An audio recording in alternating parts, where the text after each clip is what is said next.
idea. Paimon just woke up and then we were here. Oh, Paimon's head is all dizzy. The scenery here looks different, too. Oh, what should we do, Traveler? Please don't tell Paimon someone abducted us and brought us to some strange place that we could never leave. You're right. Better to think of this as the beginning of a new adventure. Thank goodness you're still here. If Paimon woke up alone, she probably would be trembling in a tree hollow.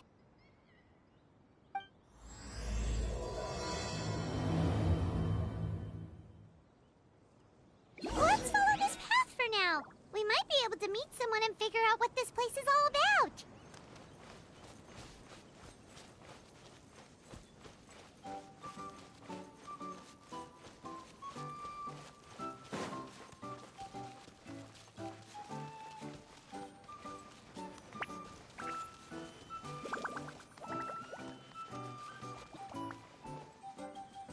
Traveler, did those plants by the road look weird to you? It almost looked like they were made of paper. And those two frogs over there? Yeah, they look like pieces of origami. Oh, by the shade of a lotus leaf stream, don't tell me you forgot how to jump! I didn't forget, Firecracker. I'm just not sure if what I remember is correct. Next thing you know, you'll have forgotten how to sing, much less notate a score. You still remember why we call you Stream, don't you? Yeah, because I've got a great singing voice. Although these days, name seems more ironic than anything. Not just a great voice, one that evokes the gentleness of early morning dewdrops flowing into a spring. So cheer up and make the jump over. If you're still unsure, just use that roll of magic thread. I won't laugh, I promise. Now, don't tell me you've forgotten how to use that as well. I haven't forgotten everything, Firecracker. Your name, for instance. It's kind of hard to forget that you're named after your fiery temper. Now do me a favor and pipe down for a second. I'll be right over.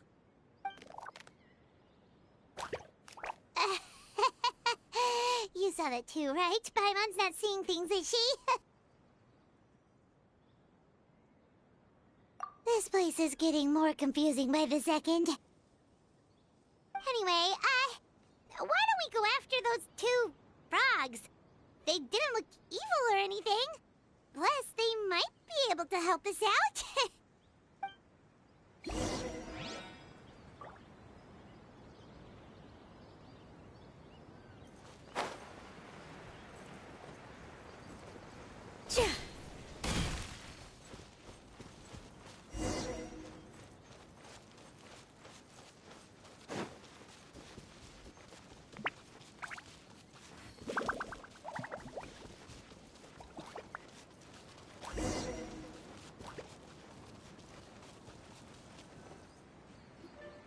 Guess we're not catching up to those frogs.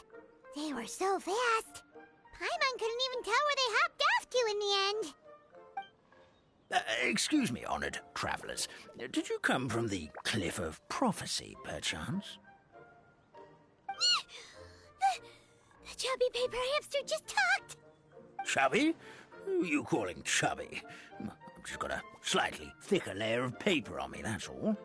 Allow me to introduce myself. My name is Armand, and I'm an elder of the Forest of Blessings.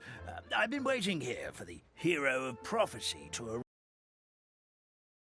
Traveler, could you pinch Paimon just to make sure she's not still dreaming? Pinching, you say? Well, I can help with that. Although you'll have to get a little closer. My arms are rather short. That's all right. We just need a minute to collect ourselves. Okay, let's think things through. We know for sure this isn't the world we're familiar with. The talking paper animals and all the paper trees and plants make that pretty clear. The hero from another world, supported by their companions, shall restore peace to the world. That is what the prophecy says.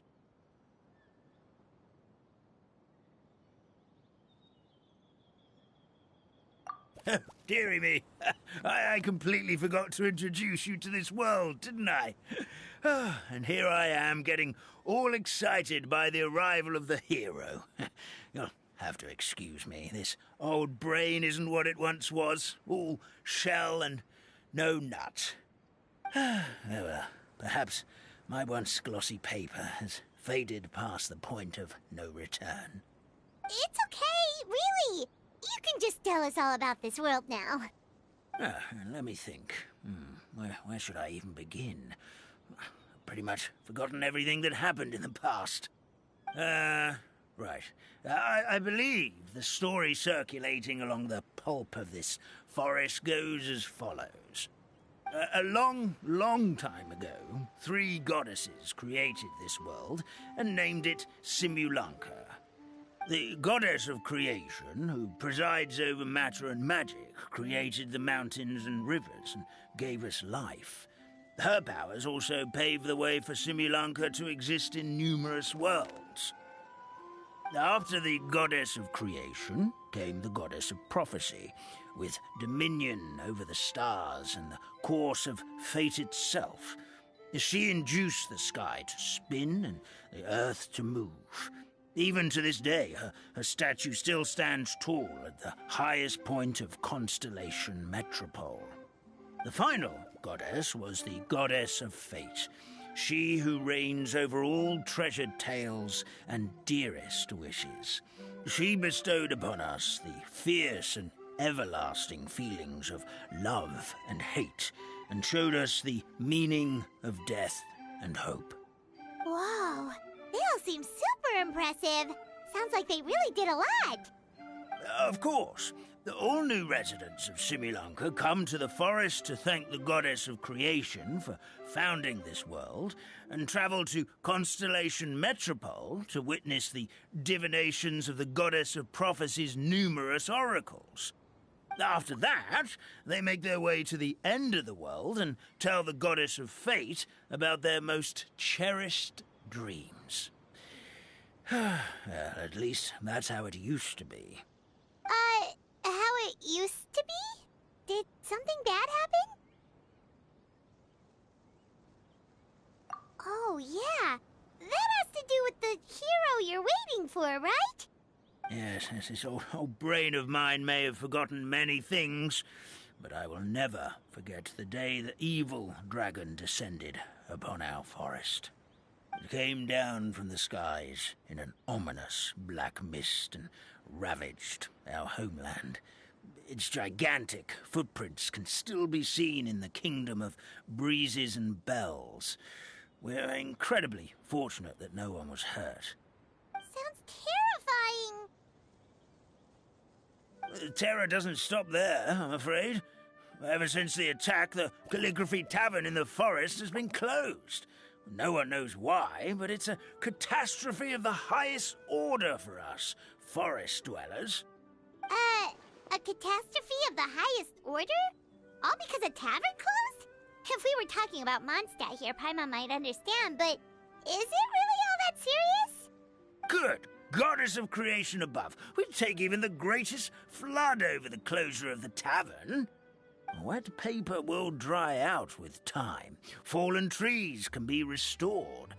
But the Calligraphy Tavern is the only source of the magic tonic that sustains all creatures in the forest.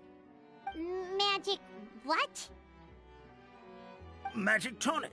It was gifted to the forest by the goddess of creation herself. A special potion that helps us maintain our vitality. Well, our bodies will gradually crumple and become brittle until they eventually disintegrate entirely. Our colors will fade and we'll start to lose our memory until we can't even remember our own names. But wait, Grandpa Almond, does that mean you've already... Oh, I'm afraid so. The color has all but completely faded from my paper. To be honest, all I really remember is that I'm supposed to wait here for the hero of prophecy. But I've already forgotten who gave me that order to begin with. Then we've got to act fast! How can we help? Oh, brave Pixie. May the goddess of fate reward you and your friend for your kindness. Could it be you're the heroes I've been waiting for all along? Not sure how we know that. Plus, we can't even remember how we got here, so it's not looking too promising. Well, this is turning out to be quite the conundrum for old Almond Brain here. The prophecy never mentioned anything like that. For now, why don't you come with me to the Hut of Blessings? Our forest fairy lives there. Maybe she'll know what to do. Whoa, a forest fairy? Like one that knows magic? Oh, you betcha. She's prophesized to... Well then, she sounds like exactly the kind of person we need. Please lead the way, Grandpa Almond.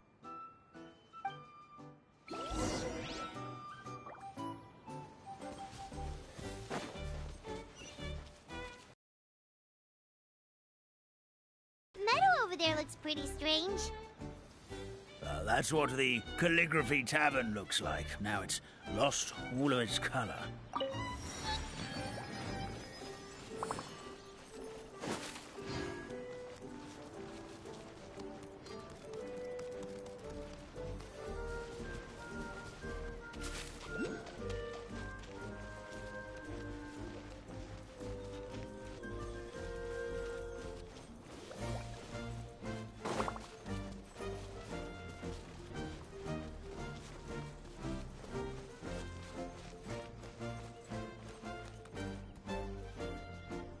This is the place.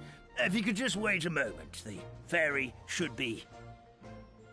Traveler! Paimon! Paimon knows that voice! It's really you! I'm so happy to see you!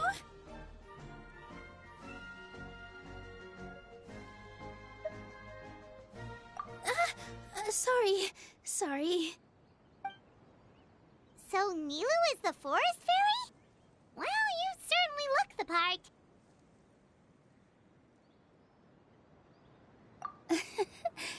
Thank you.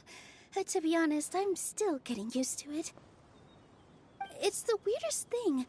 I remember I was reading a book at the Grand Bazaar, and then I guess I must have fallen asleep at some point because, well, then I woke up just like this. And in my dream, someone spoke to me. They said, "You are the fairy of the Forest of Blessings. Now go, save the forest with your magic." At first, I thought this whole world was just part of the dream, but no matter how hard I tried, I couldn't seem to wake up. I couldn't find anyone I knew from the real world either. Sounds similar to what happened with us. We also have no idea how we got here. Anyway, sorry for my reaction back there. I got a bit too excited when I saw you two. It's okay, we totally understand. We were looking for a way out too. At least we know we're not alone. Oh, blessed be the goddess of fate above. You're already friends with the fairy of the forest. Grandpa Almond, thank you so much for bringing my friends here. Could you let the others know I'm coming? I'll head over right away. Of course, leave it to me. Hey-ho, pistachio. Today truly is a blessed day. Wow, Nilu. Looks like you made short work of getting to know the locals. Well, when I arrived here yesterday, Grandpa Almond told me all about the state of this world. Since they think of me as their forest fairy, I just felt like I had to try to help them. Oh, so you mean like using some kind of forest magic to repair the tavern? Unfortunately, I don't know how to use the magic of this world. I've tried using my vision, but it doesn't seem to work here. If the books stored in this hut are anything to go by, this seems to be the place where the goddess of creation first made the townspeople of this forest. She folded the pages of books into small origami animals, gave them life with her magic, and with time, that's how the Forest of Blessings took shape. Maybe one of the books here could teach us how to use magic. I read them all, but only found one reference to magic. The incantation, abracadabra, means to create what I say. This is a world made up of words, where fantastical powers can be wielded by all. Okay, so basically everyone in this world can use magic? That's nice, but still kind of vague. Yeah, from the other books I read, it seems like this goddess really likes to play fast and loose with the details. So, what should we do now? Didn't you say you were going somewhere, Nilu? Oh, yes. I was going to help some of the other residents of the forest. They've been busy making preparations to reopen the tavern, so I thought I could help out. Got it! Guess we should just focus on what we can do for now. This whole thing is making me pretty nervous, actually. It's like I've been pushed on stage without being taught the choreography. Since I'm already wearing the costume, though, I might as well try to play the part. It's what a professional dancer would do. And who knows? Maybe I'll find my own magic along the way. All I can do is try, right? At least you're optimistic.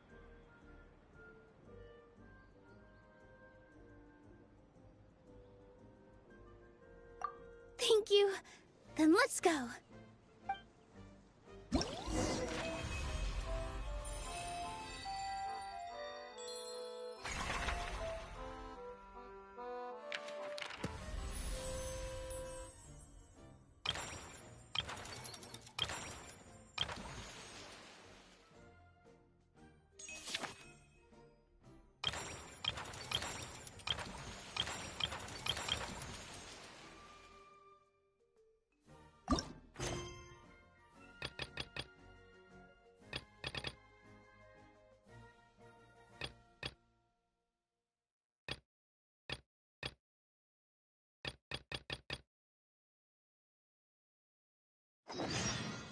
Take a deep breath, as if you're about to blow up a huge balloon. Exhale all your sleepiness into it, and then, poof! It's now flying away.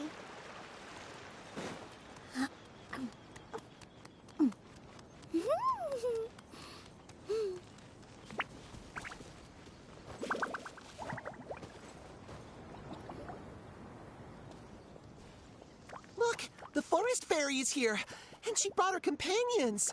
Grandpa Almond was right. They do look promising. Hello there, everyone. I heard you were working on the piping for the calligraphy tavern. Is there anything we can do to help? Oh, we wouldn't dream of troubling you with our petty problems, my lady. Don't you worry. We have it all under control. You sure about that? Because from where Paimon's floating, the piping is looking pretty chaotic. Ah, yes. We have my careless friend to thank for that. He promised we could leave the pipe connecting to him, and, well, the results speak for themselves. Hey, I just wanted to inspect each pipe. This is the network the magic tonic has to flow through. I was just trying to be thorough, so I disassembled the whole thing. Yeah, and now you've forgotten how to put the thing back together. Have you been eating too many nuts again? 'Cause you are what you eat. Please don't fight. I know everyone wants the tavern to reopen as soon as possible so that the forest can return to normal. So, why don't you let us help out? Yeah, we're here anyway, so we might as well be helpful. We just need to reassemble these pipes, right? Well, if you're offering... Basically, the pipes need to be connected properly to allow the magic tonic to flow through. If you put the wrong pipe in the wrong place, the tonic will get stuck halfway. Attention to detail is key. Says the guy who messed up the whole thing in the first place.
Oh, amazing! You did it!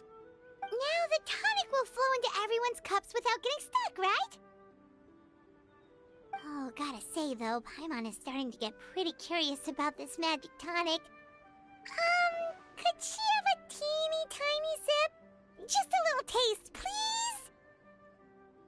It's not greed, it's curiosity. Well, if it's really just one sip, I guess that would be fine. Just be careful. This is one of the last cups left in the entire forest. We're supposed to save it for our research. Just a sip, promise. Okay, here goes. What was that? Oh, it's sticking to Paimon's tongue. Wait, is this just regular ink? Wait, does that mean what the legend says is true? The goddess of fate used ink to compose her stories on paper, and the goddess of creation used her power to bring those tales to life. No wonder the tavern is so important to the forest. Maybe the fading disorder occurs when the ink within the body dries up. That would explain why the beings here are forgetting their own stories. Oh. I'm not really sure I can really wrap my head around this conversation, but there's no need to get all worked up on our behalf, my lady. With the pipe installed, I'm sure the tavern will be up and running in no time. What do you mean, can't wrap your head around it? The fairy is recounting the story of how the goddesses gave us life. In fact, I've seen the goddess of creation with my own eyes. Really? Don't be ridiculous. There's no way you're old enough to have met her. We're the same age, and I think I would know considering we went to tell our wishes to the goddess of fate together. So stop talking a load of papier-mâché. Oh, fine. It was my grandfather, all right? He was the one that saw her. He said that one day after he finished work, he saw the goddess of creation grant us life with his own eyes. In her hands, she held the very paper used to form our bodies. She whispered something into the pages, and then suddenly a paper frog was born, ready to leap into the world. Oh, it was spectacular. Cut the theatrics, will you? You weren't even there. Wait, so that's it? Paimon thought creation magic would have a little bit more pizzazz. Oh, so in your world, the creation of life is a much showier affair? Huh, I'm learning something new every day. Well, that's not exactly what Paimon was trying to say. Magic doesn't have to be spectacular. That's enough out of you. All your boasting is confusing our kind fairy. Oh, no, it's all right. I actually think I understand the magic of this world a bit better now. Thank you. The honor was all ours, milady. Traveler, Paimon, we should make our way to the next location.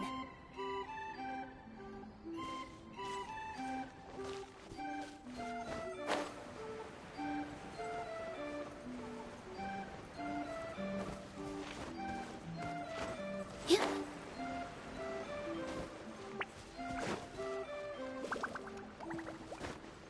Huh? Huh? Yep.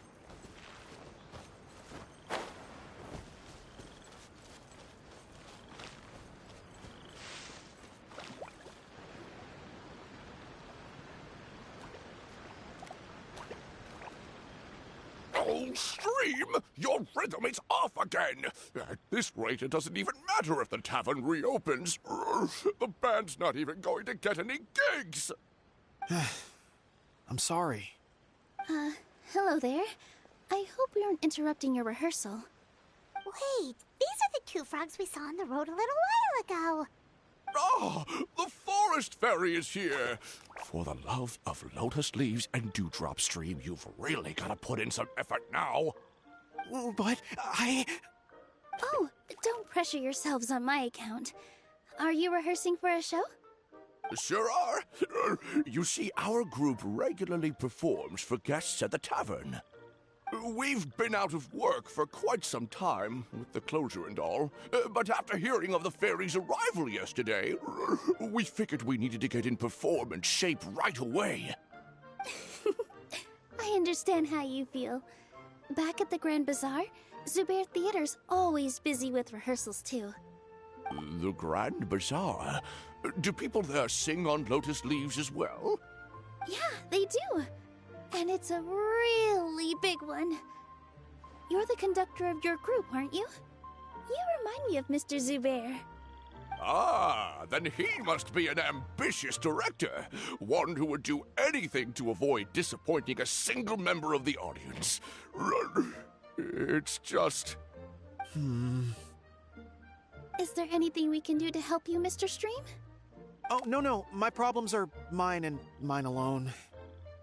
It's just, after the tavern closed, I somehow forgot how to sing. I'm always a few beats behind everyone else, and I keep singing out of key. You were our trump card, our best singer by a mile. I know, but... So he is a victim of the fading disorder too? Don't be sad, Mr. Stream. Whenever I've forgotten important dance steps in the past, my friends at the Grand Bazaar always stick by my side to encourage me. They smile and patiently tell me everything's going to be okay. Then they play the melody for me over and over until the steps finally come back to me. Now it's our turn to help you. We just need to help you remember how to sing, right? The Traveler's got a great sense of rhythm.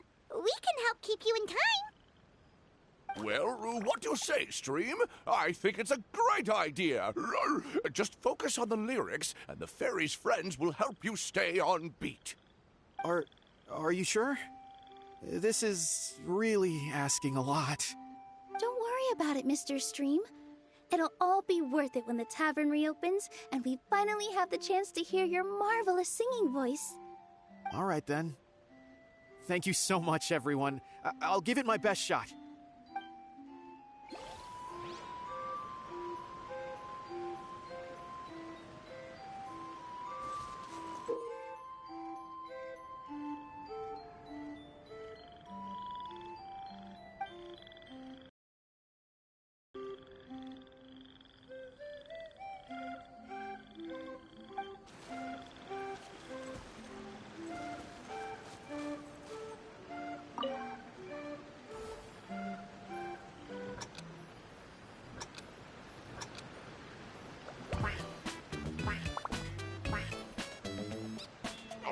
No good! Your rhythm is off again! Excellent! Perfectly in time!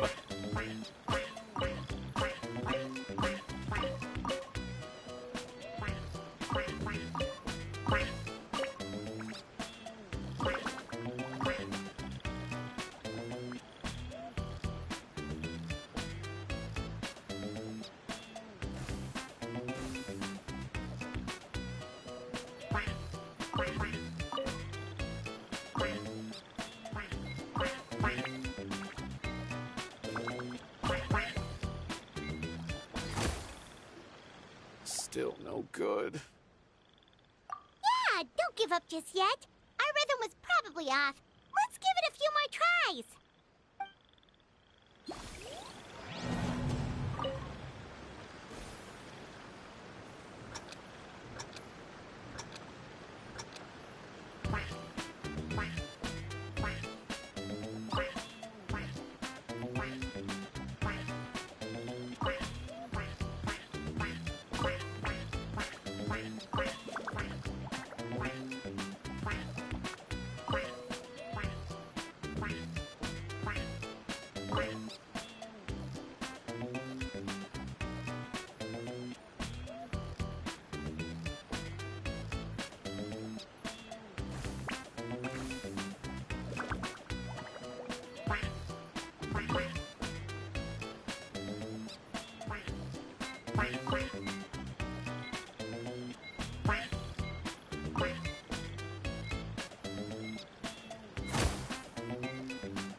I feel like I'm getting the hang of it again.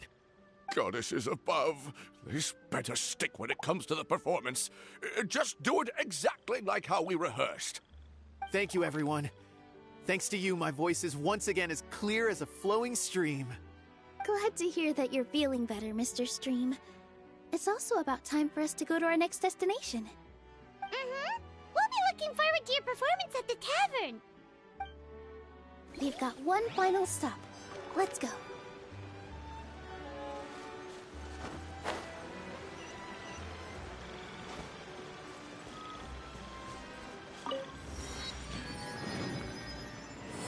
Yeah.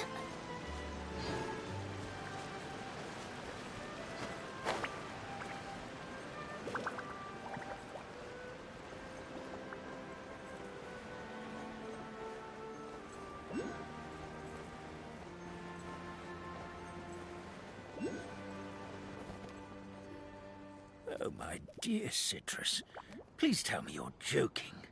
We can't have you out of commission with the tavern about to reopen. I'm sorry, Grandpa Almond. It's the truth. I was just too excited for the reopening and must have fallen asleep in an awkward position. Grandpa Almond, we're here to help. Oh, hazelnuts on high. You could not have come at a better time. Please allow me to introduce you. This is the bartender of the Calligraphy Tavern, Miss Citrus. Miss Citrus is supposed to add all kinds of delicious fruits to the magic tonic. Her additions are what turn it into the finest brew in the land. She's indispensable to the operation of the tavern. I appreciate the kind words, Grandpa Almond, but... my neck. Are you all right?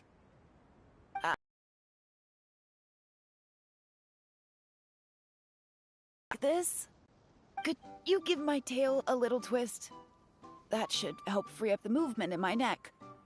I would do it myself, but I can't reach my own, and Grandpa Almond is too old and as light as a feather. The neck and tail are connected? Of course they're connected. Just like how you can't have a rainbow without rain. Anyway, you just need to position me at the right height to pick the fruits. And then put them in the barrel over there.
This doesn't seem quite right.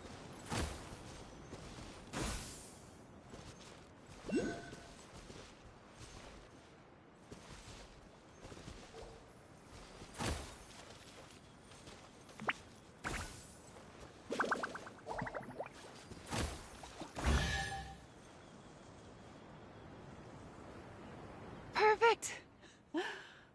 My neck feels much better. So there really is some kind of connection between your neck and tail. Thank you so much, everyone. I can rest easy now, knowing the drinks at the tavern will be just as wonderful as before. That's another problem solved!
we've taken care of most of the tasks, all we need to do now is reopen the tavern.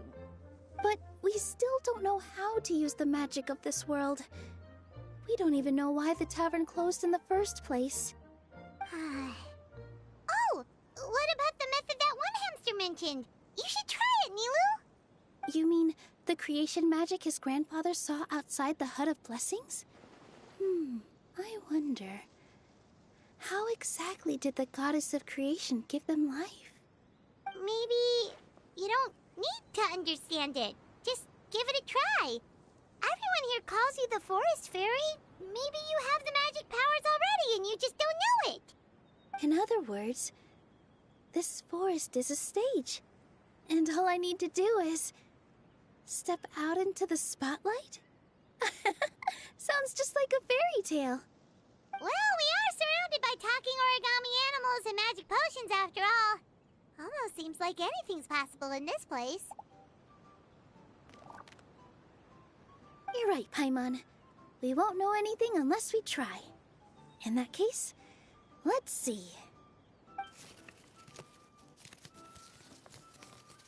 This is how you do it, right?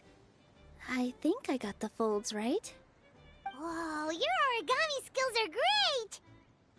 I once saw one of our prop people making something similar. It looked really cool, so I took some time during my break to learn the basics. It's not a bad way to stave off sleepiness either. Well, how do you feel? Sense any, magical powers flowing through you? No. No? What are we missing? Magic words? But how am I supposed to know what the goddess said to bring them to life?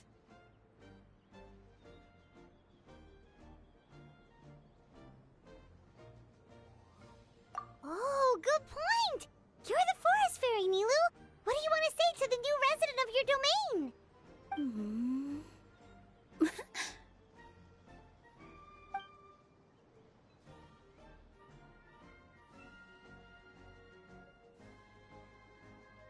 I bestow upon you the blessings of the forest and offer you a home in this land. Your name shall be Hadisara. May you bloom in this world as beautifully as the flower I love. My name is Hadisara. It worked! It actually worked! Well, peel my shell and call me a nut.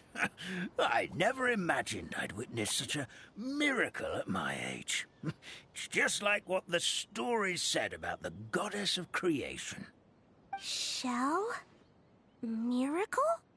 Nice to meet you, Hadisara.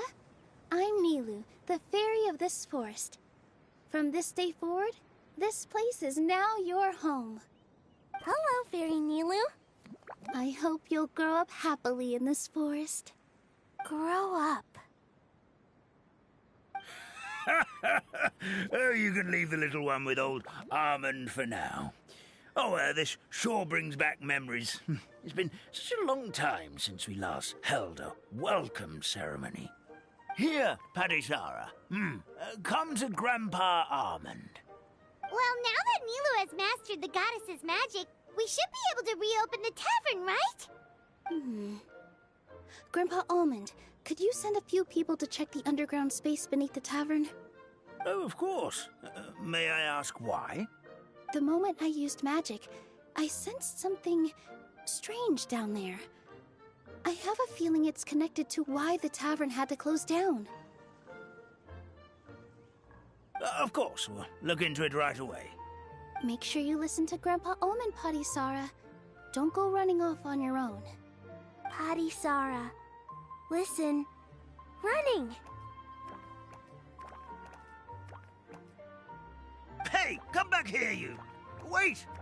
Yep, that's Nilu's creation, all right. She's got so much energy. Anyway, how did you manage it, Nilu? Well, all I did was say my wishes for her out loud. Maybe the magic is in the words themselves, just like the book said. This place is seeming more like a fairy tale by the second. I mean, or somewhere called the Forest of Blessings, so it kind of makes sense. Well, anyway, Paimon thinks this magic suits you perfectly, Milu. When I brought Harisara to life just now, I was able to sense the magic flowing through the forest, and the flowers and trees, and inside the creatures that live here. But for some reason, there's a hollowed-out space beneath the tavern where I couldn't sense anything at all. We're back, my lady. That was fast. You were right. There was something under the tavern that I've never seen before. It looked transparent and gave off a clinking sound when I knocked on it. Transparent and clinking. Oh, I've got it! Already? You've got to use fairy tale logic, Paimon. That's right. An empty ink bottle, to be exact. Still remember the taste of the magic tonic you took a sip of, Paimon? Yeah, it was ink. Oh, Paimon gets it now! Traveler, Paimon, will you come gather some ingredients with me? I learned what we need to make the magic tonic back in the Hut of Blessings. Sure thing! What do we need to get? A setting sun that never sets, a dragon that cannot fly, and a moon that only shines at night. Where are we supposed to find crazy things like that?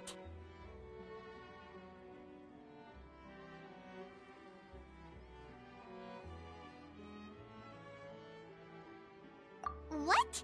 How did you get that so fast?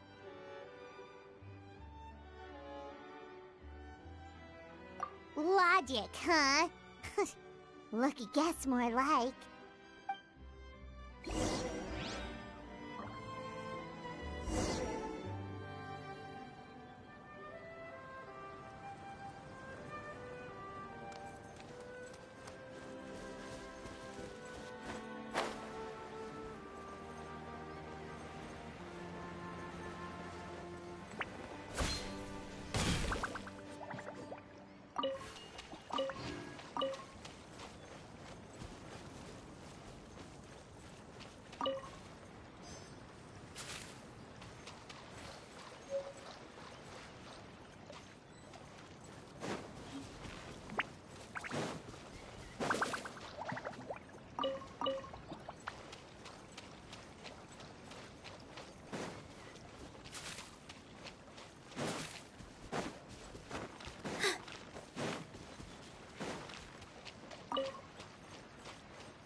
Right?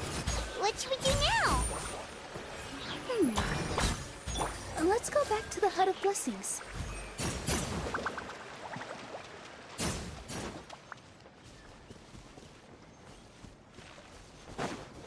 Yep.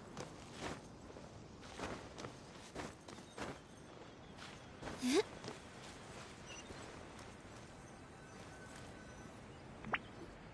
Give me just a second. I'm gonna go fetch an ink bottle from the other room. Paimon doesn't get it. All the ingredients are super tasty, but somehow the final product turns into ink. Well, anyway, Paimon's not going anywhere near this stuff this time. Not even if you bribed her. Sorry to keep you waiting. Let's see. According to the book, first you do this, then this, and then... it's done! Wow, magic sure makes everything super convenient.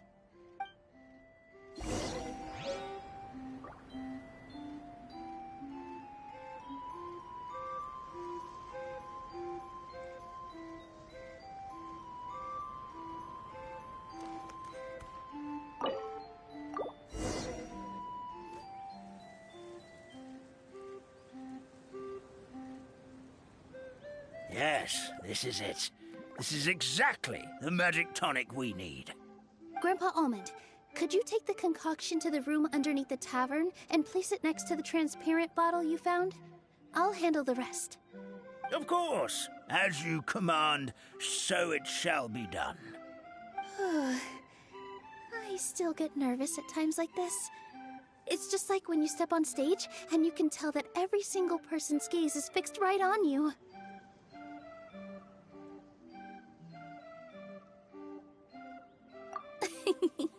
Thanks, you two. I can't tell you how great it is to have you by my side. Almost makes me feel like I've been blessed by the goddess of fate, too. Let's go. We shouldn't keep everyone waiting.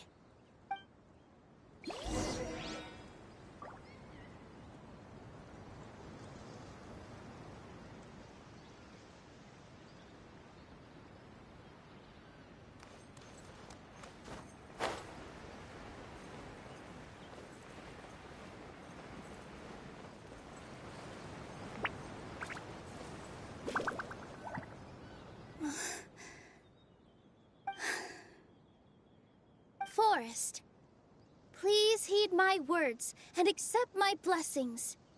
May your spring of wondrous magic never run dry. And may all who call you their home lead happy, fulfilling lives.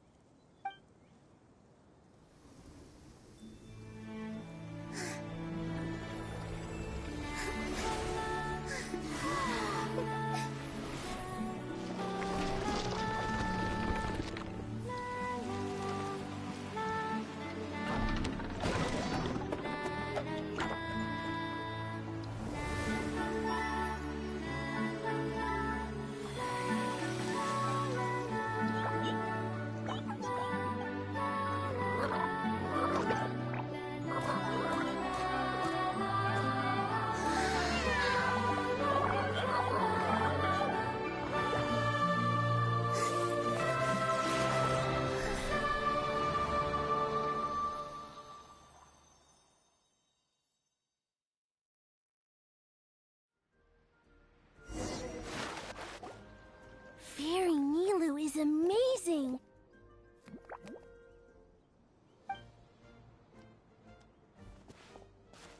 Wow, it's so pretty! What a beautiful tavern! It matches the scenery of the forest perfectly. I was so surprised when it suddenly opened up like that. Just like a pop-up book.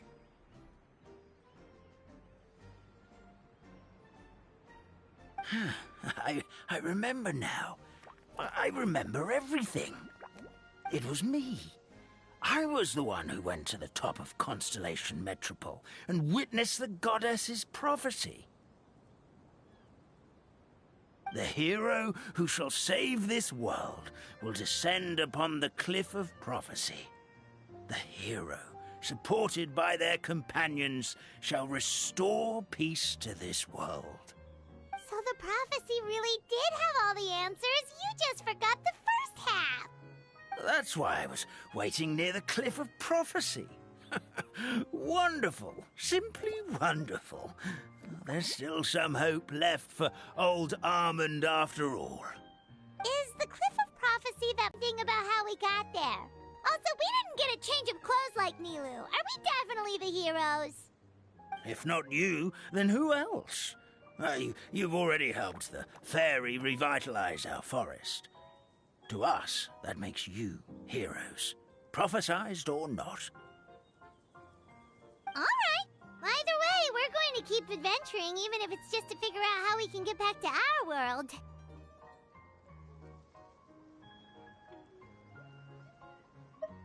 Yep, we've beaten up plenty of dragons already, so what's one more? As expected, the words of the goddess of prophecy always come true. I'll come with you. It can't hurt to have a magical fairy tag along, right?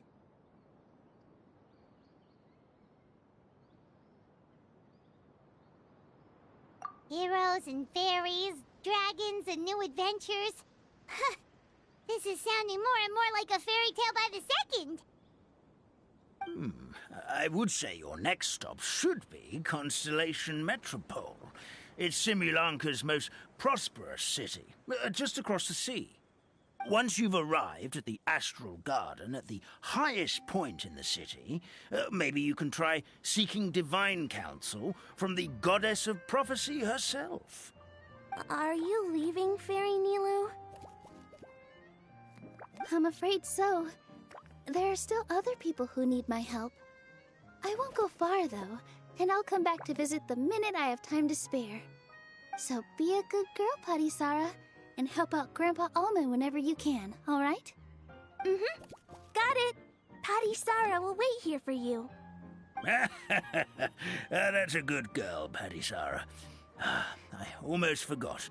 If Constellation Metropole is where you're heading, you'll need to take the Maritime Express.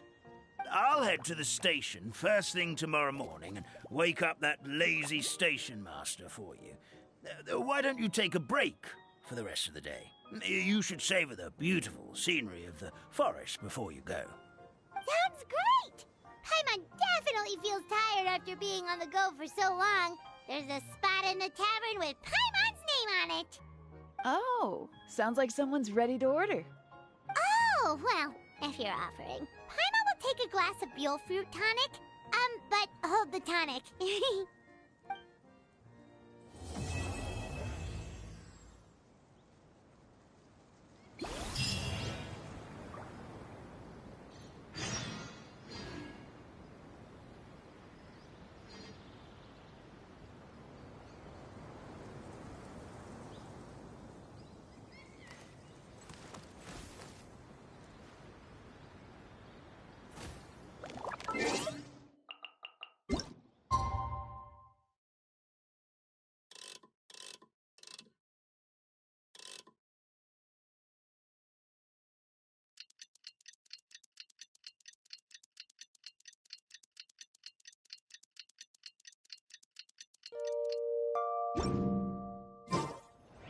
Morning. Guess everything that happened yesterday wasn't just a dream then. Well, it's time for our next fairy tale adventure. We should head to the station Grandpa Almond told us about.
Get up, said Jewel.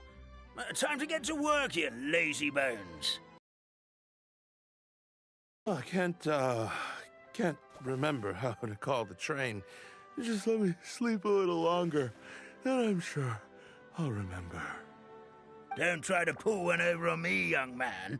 Your fading disorder has been cured. I saw you chugging cup after cup of magic tonic in the tavern last night. You must be mistaken, Grandpa Almond. That guy definitely wasn't me. Oh, you remember my name now, do you? Then it seems like you're all better. You had no idea who I was when you were fading. Now, enough of your nonsense. Get up. The fairy and her friends are going to be here any second. All right, I'm up. The Maritime Express should be here soon. That's more like it. Lie there any longer and you'll start gathering dust. Is everything okay? The hero, her pixie companion, and the forest fairy. I didn't know you were already here. Oh, merciful macadamias.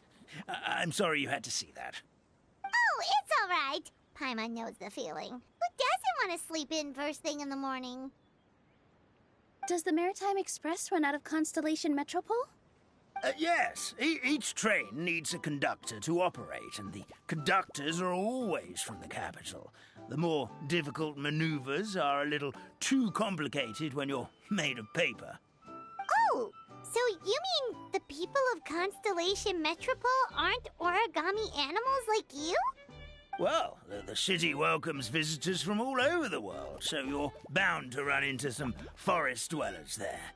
But yes, generally speaking, the residents of Constellation Metropole look quite different from us. You'll see for yourself soon enough. Here comes the train.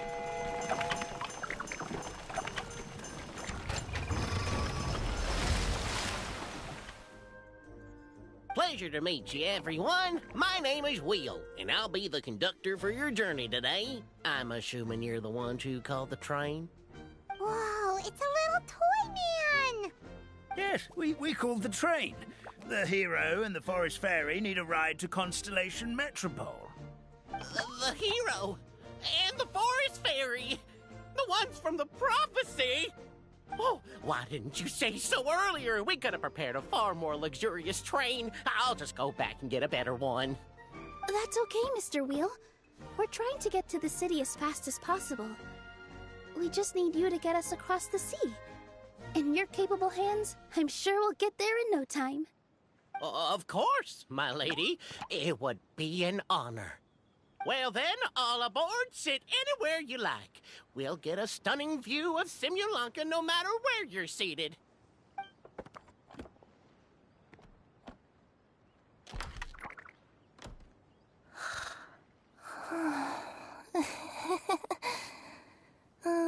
Breakfast. Did one of you just say something?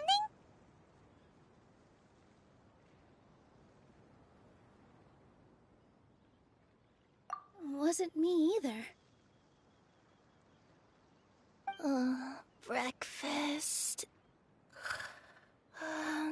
Oh, come back. Sounds like the voice is coming from inside the train.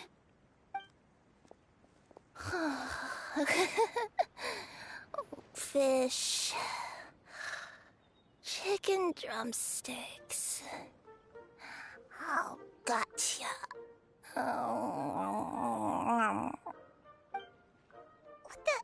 What's Kirara doing here?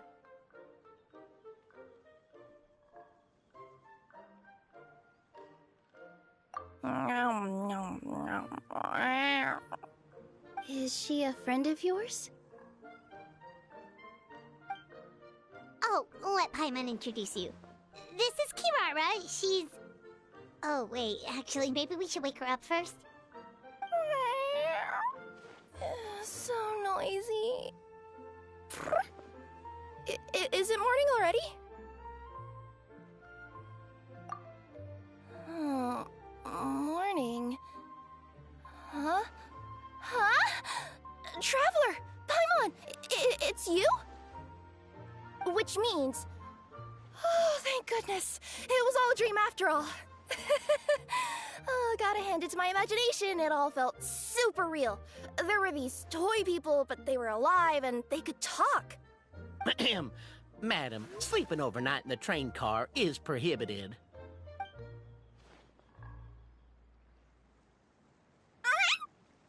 It wasn't just a dream? It's all right, Kirara. Apparently we're in a world called Simulanka. We got here yesterday, too. Simulanka? So, that's what it's called. I spent all day yesterday wandering around this one city. The toy people called it Constellation Metropole. I was trying to find a way to get back home.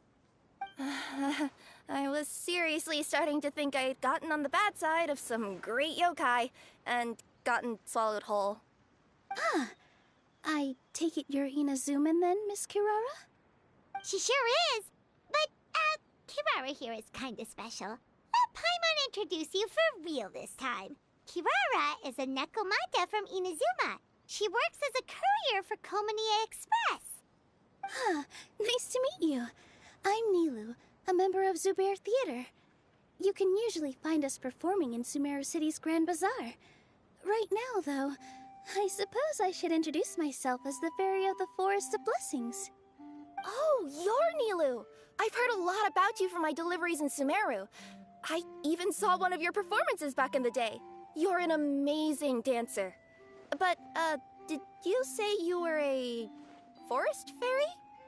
Oh, yeah, that's her new identity here in Simulanka. Oh, speaking of new identities, looks like you got a new outfit yourself, Kirara! Yeah, I know! It confused the heck out of me yesterday. I just woke up in a set of brand new clothes I'd never seen before. That must mean you have a big part to play here, too!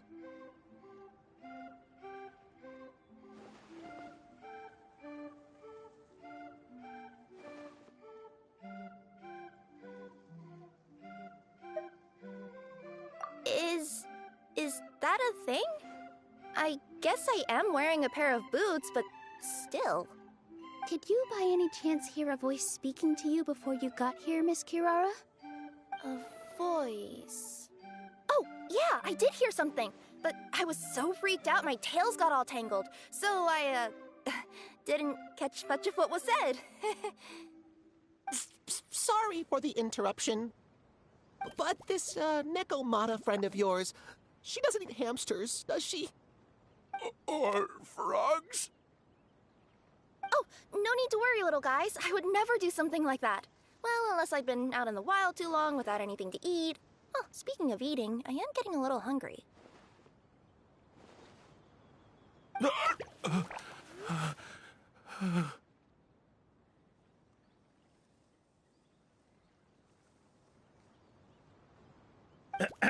Where are your manners, everyone? This young lady is a trusted friend of our esteemed hero. Now, I know a fear of felines is etched into us with ink, but I'm certain Miss Nekomata in boots here means us no harm. It sure looks like you're keeping your distance, though, Grandpa Almond. You will have nothing to fear, I promise. I met some origami animals in Constellation Metropole yesterday, and I even made sure to retract my claws so I didn't hurt them by accident. Plus, you all look just about as tasty as the cardboard boxes I deliver. Not that I'd try to eat you even if you did look tasty. Promise. Please excuse us, Mom. It's just an unconscious reaction. Dear passengers, it's almost time for us to depart. Oh, yeah, that. Whoops. This turned into a pretty long conversation, didn't it? All right, let's get on the train. You coming with us, Kirara? Mm-hmm. I'll ride with you to the next stop. There's a place near the Metropole that caught my eye yesterday, so I want to go explore it today. Then all that remains for me to say is, on behalf of the Forest of Blessings, thank you once again for all you've done for us. May the Goddess of Fate be with you and bless your journey, Madam Fairy, Miss Nekomata in boots, and our brave heroes. Please do visit us in the Forest of Blessings again, once peace has returned to this land. We will. We'll definitely meet again. Take care, Grandpa Almond.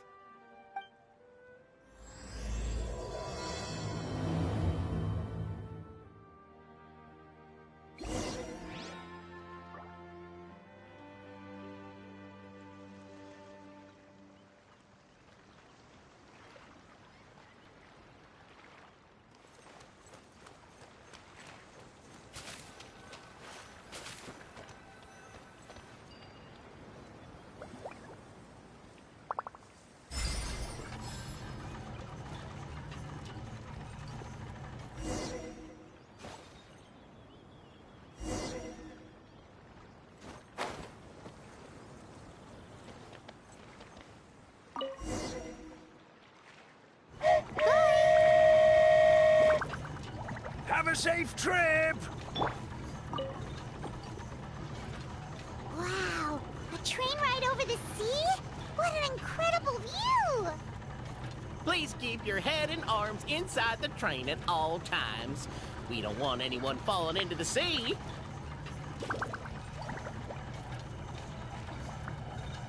There's a train coming the other way, too! Hey!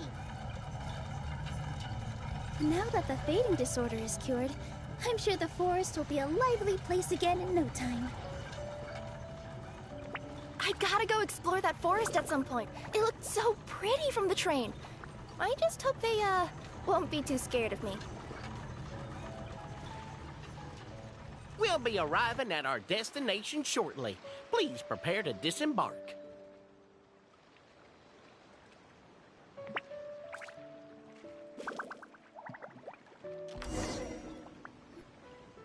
Here we are. Constellation Metropole is right over there. It's a short walk from here to the Gear Sky Ladder, which will take you right to Metropole Square. And thank you again for choosing Maritime Express. Great! And thanks to you for a smooth and pleasant journey, Mr. Wheel. The train cars were comfortable and spacious, and I had a great night's sleep. I'll definitely be back. As you wish, ma'am.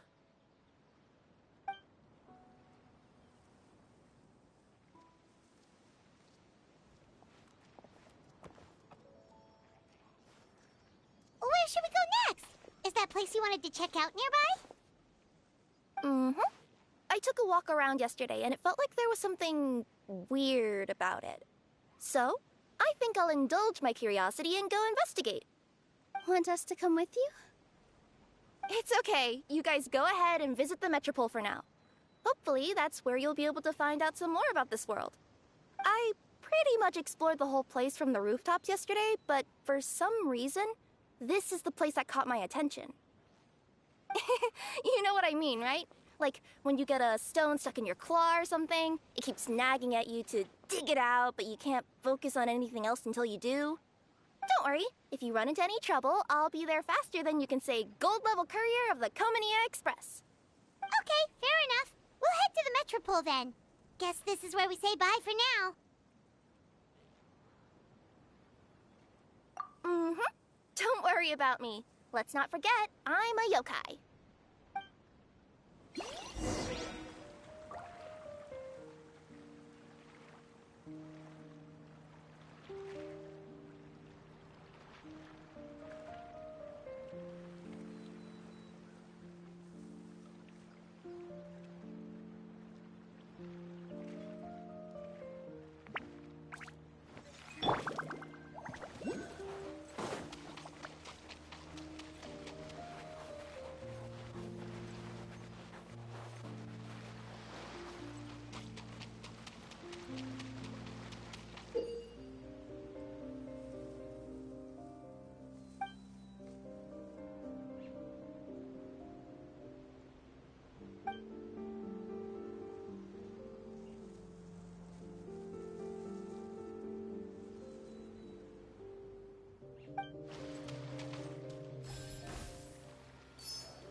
goddess of prophecy above, would you kind souls please help us?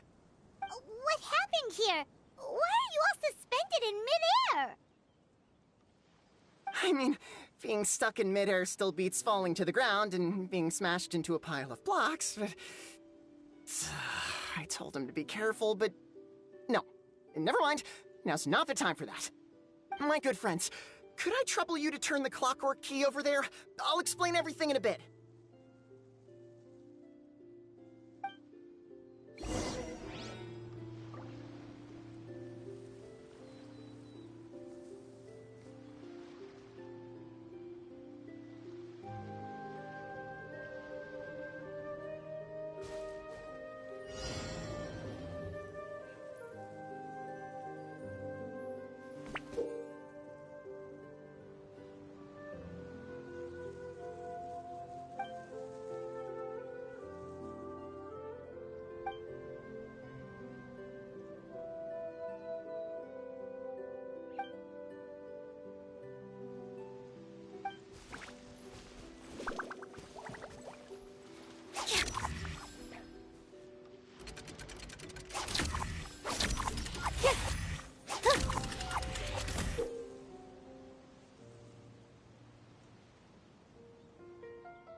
Thank you.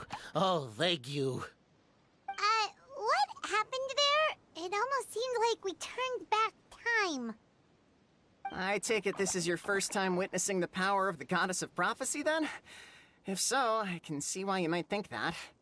Basically, this is a gift bestowed upon Constellation Metropole by the goddess of prophecy, who rules over the natural course of all things. It helps those who have deviated from their proper path to get back on track. Proper path? Do you mean everything that happens in the Metropole has been planned out since the very beginning? Why are you saying that as if it's a bad thing? You're not explaining it clearly. Here, allow me. Of course, all the residents of the Metropole have the freedom to live their own lives. For instance, whether I use olive oil or sesame oil in my morning skincare routine is entirely my choice. But whenever something disastrous is about to happen, like when I almost got turned into a pile of rubble just now, the goddess's magic will activate in the world around us. So, in other words, it's kind of protection magic? To keep people alive? You could say that. There are other situations in which it activates too, but that's basically correct. Well, in any case, we're glad no one's hurt. Are you heading to the Constellation Metropole? Yep. Do you know where we can find the Gear Sky Ladder? Oh, it's just that platform up ahead. The one with the key sticking out. That thing? Are you sure? Yep, that's the one. Pretty much everything in the Metropole runs on tracks and gears. The goddess of prophecy watches over it all. Which is to say, all the tracks are fixed. If a machine is set up to move forwards, it'll never move in reverse. This reminds Paimon a lot of Fontaine's clockwork toys. You mean, like those music boxes with dancing figures? I think I've seen one or two from the merchants in Sumeru. Yeah, exactly like that. Anyway, sounds like it's not gonna suddenly fall out of the sky, so Paimon's okay now. Should we get going?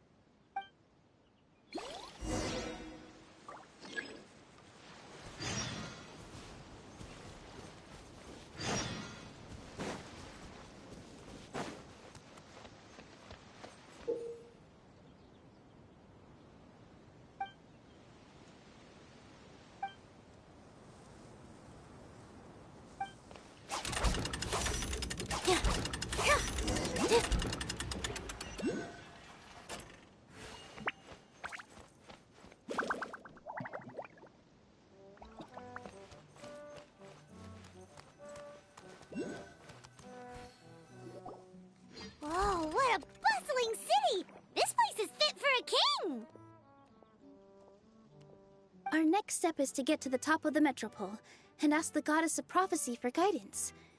If there is a king in that castle, I sure hope he won't get mad at us for trespassing.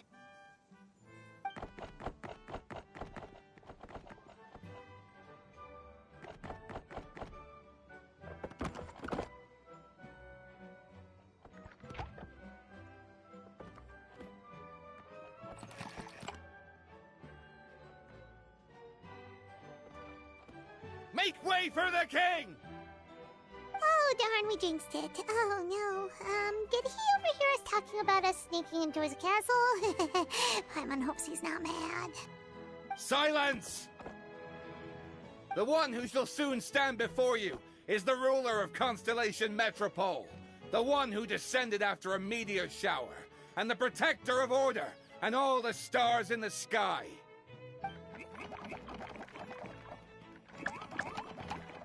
That's a long list of titles.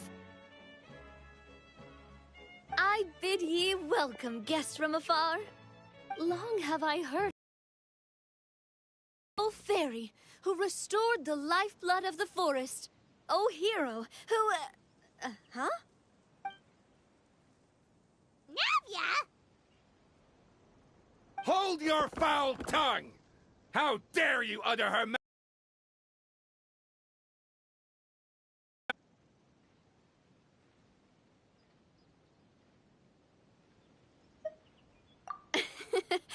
Nice one, partner. Spectacular improvisation skills. I'd expect no less from you. All right. You can relax now. Allow me to make some introductions. This is the Traveler, and her trusty companion, Paimon. You are personal friends with Her Majesty the King? Please, forgive our grievous mistake. We had no idea. All right. The welcome ceremony is over. Everyone back to your stations. I will personally treat our guests to some royal hospitality. Yes, Your Majesty.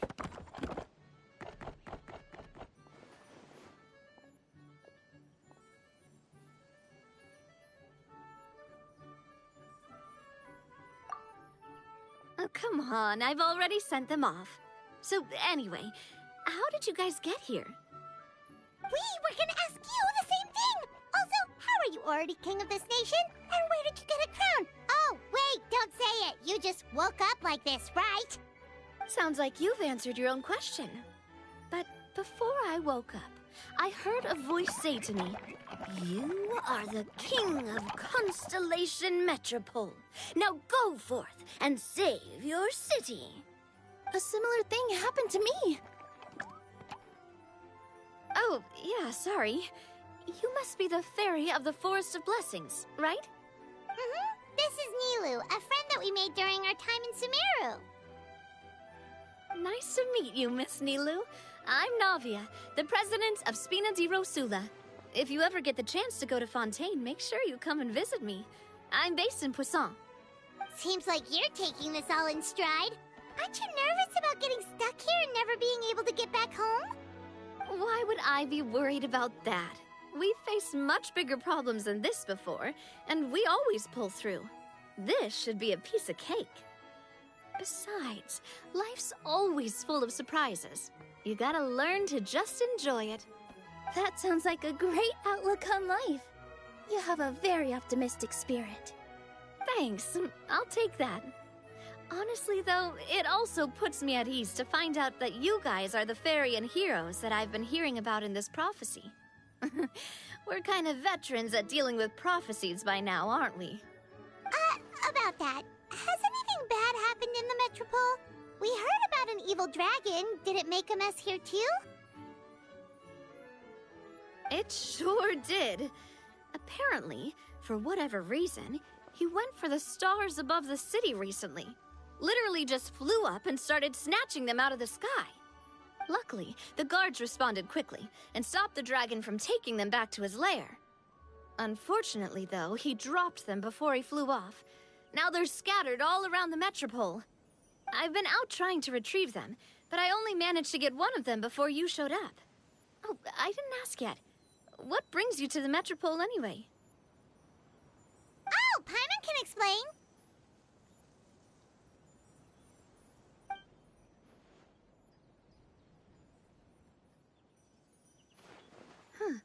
I see. So, you want to consult the oracle of the Goddess of Prophecy? Do you know how we can do that, Miss Navia? Well, the goddess's statue is indeed at the top of the castle. I can take you up there.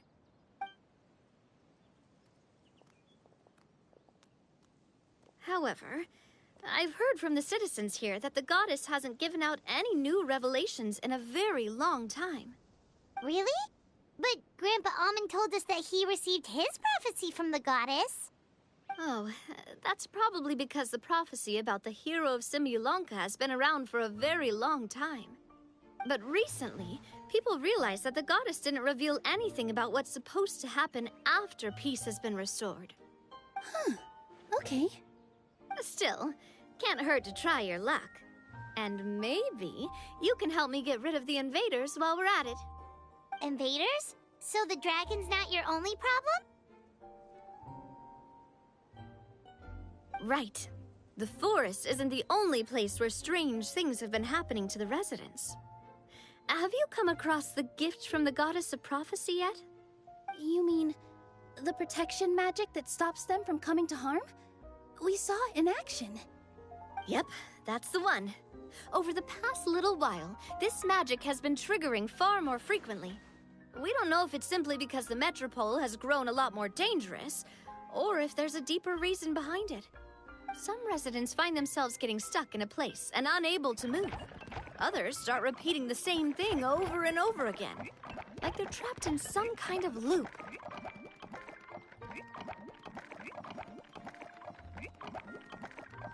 If we were to use clockwork toys as an analogy, could it be that the tracks have eroded, or the gears have slid out of place? That's exactly right, Nilu. That's basically what's happening. Anyway, some of the monsters outside the city saw this as an opportunity to launch an invasion. But we didn't see a single monster on our way here. That's because I already took care of most of them over the past couple of days. Of the remaining few, we trapped some of them inside the castle and chased the rest back out of the city. Okay, so to summarize, not only has the magic here gotten all messed up, but the dragons also knocked some of the stars out of the sky, plus there's a bunch of monsters in the city. Sounds like there's a lot more to fix here than in the Forest of Blessings. Well, defeating the dragon and the monsters should be straightforward enough. But how do we fix the magic? Supposedly, the goddess has had it all planned out for ages. One of her oldest prophecies says this: "Go and push the gear that connects up to the starry sky. When that time comes, I shall dance and return the tracks beneath my people's feet back to the stars in the sky." Huh? But weren't the tracks the gift that she gave to her people in the first place? Does that mean she plans to take the gift back? That's what the prophecy seems to be saying, yes.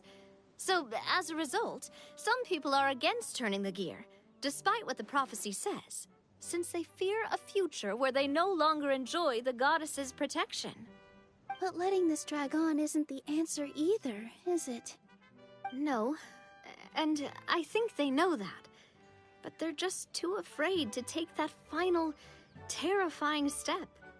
They're still hoping there might be an alternative solution. Now, we could ignore their objections and go turn the gear ourselves, but... Exactly. You know me well. And that's why you're my partner. I want to get as many people on my side as possible. At the end of the day, this is their city, and they should have the right to decide its future. Ooh, spoken like a true wise king, Navia. I am the boss of Spina di Rosula, after all. This may be my first time as a king, but there are a few similarities between the two roles. Traveler, Paimon, Miss Nilu, would you be willing to lend me your support?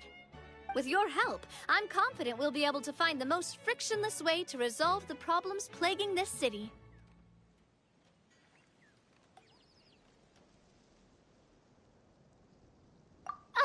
Thanks, partner.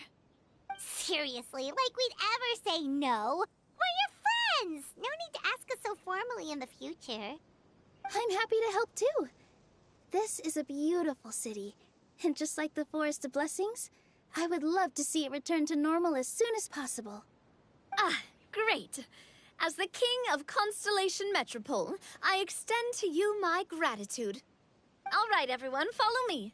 I'll show you the way to the goddess statue at the top of the Metropole. And stay close. You don't want to get lost in my castle. It's huge.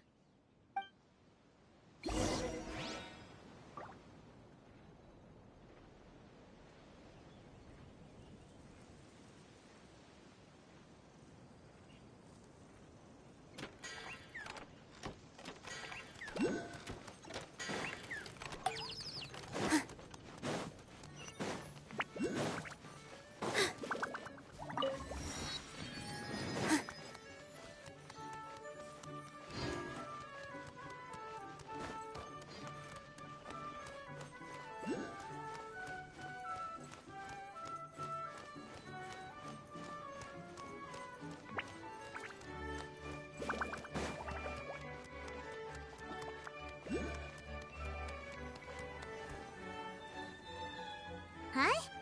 What's this? Wait. This looks like the star I found earlier. I told the guards to place it near the goddess statue. Maybe they ran into some trouble up there. Guess we'd better hurry.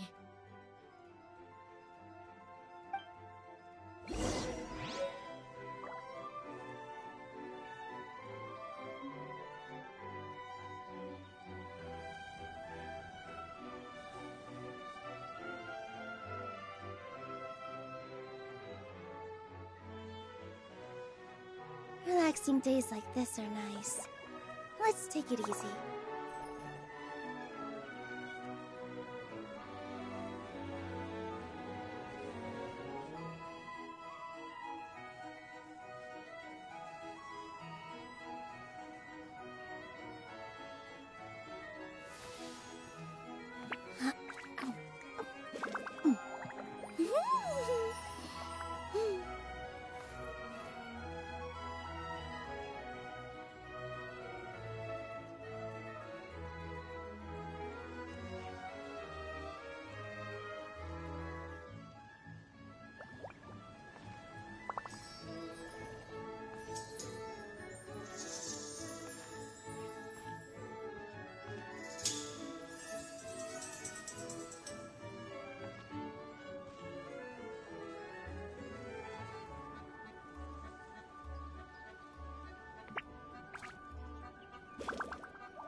Hey!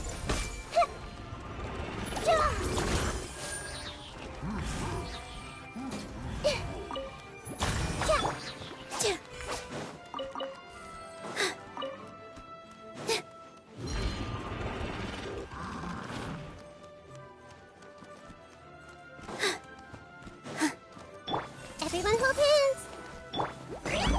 Ah! Allow me! Positions! Yeah!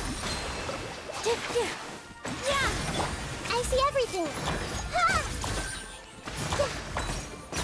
Ah!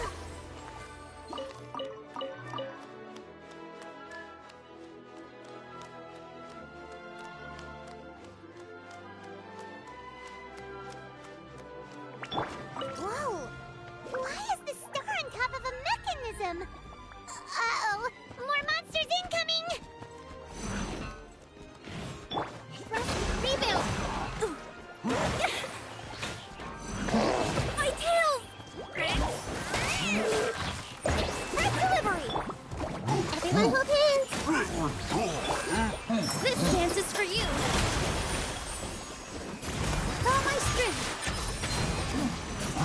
That hurt a little.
Feels like they really didn't want to give that to us.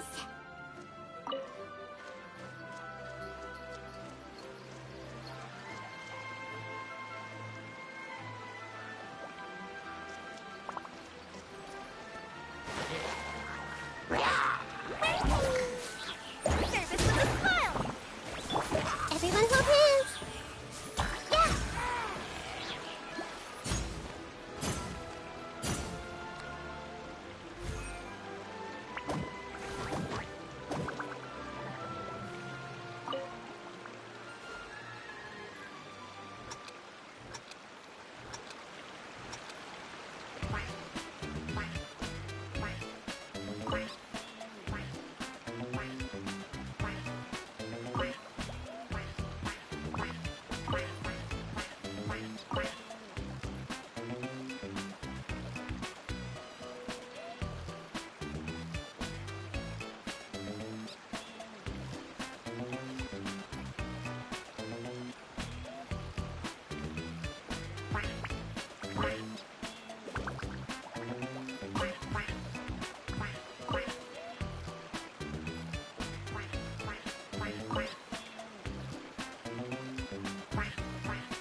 Take a deep breath, as if you're about to blow up a huge balloon.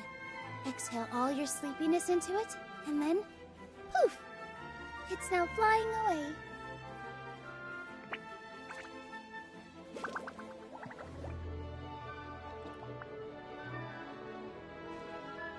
Another one in the bag! That sure was rough.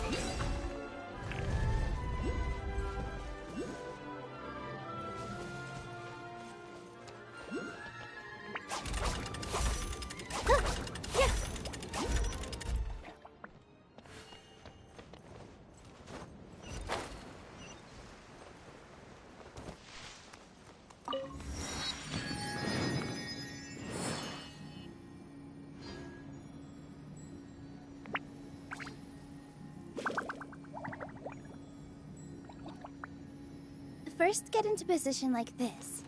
Then move like that. Yep, that's it.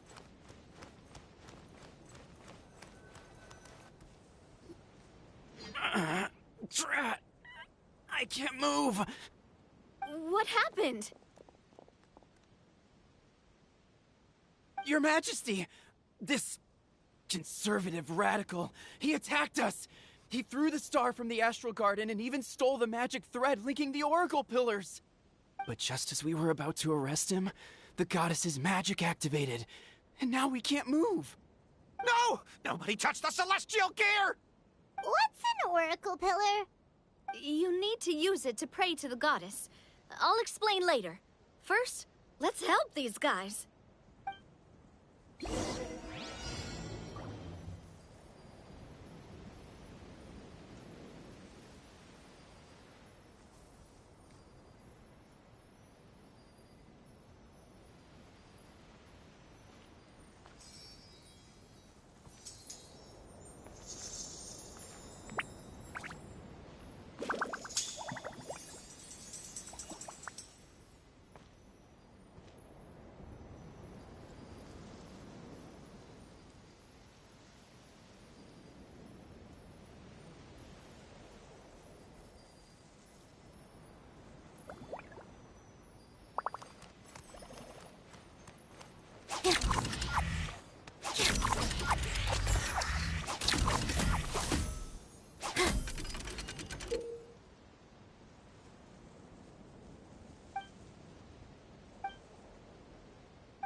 It's okay.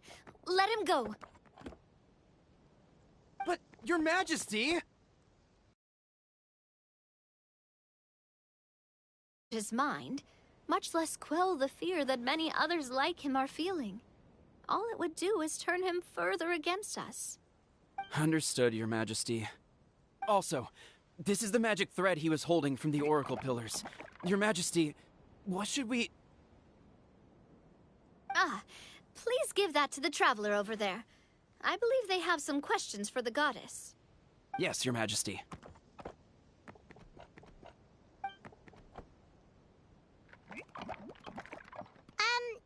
So, what do we do with this exactly? See those oracle pillars over there? Just use the magic thread to connect them together in a specific pattern, and the goddess of prophecy will answer your prayers. Oh! Sounds easy enough. Let's give it a try.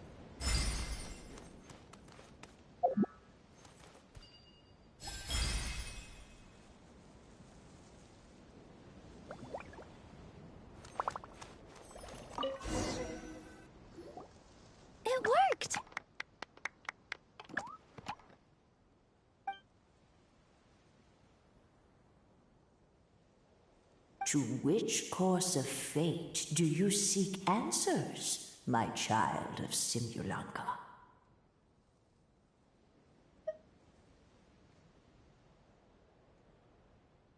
The hero from another world, supported by their companions, shall restore peace to this world. Go and push the gear that connects up to the starry sky. When that time comes, I shall dance and return the tracks beneath my people's feet back to the stars in the sky.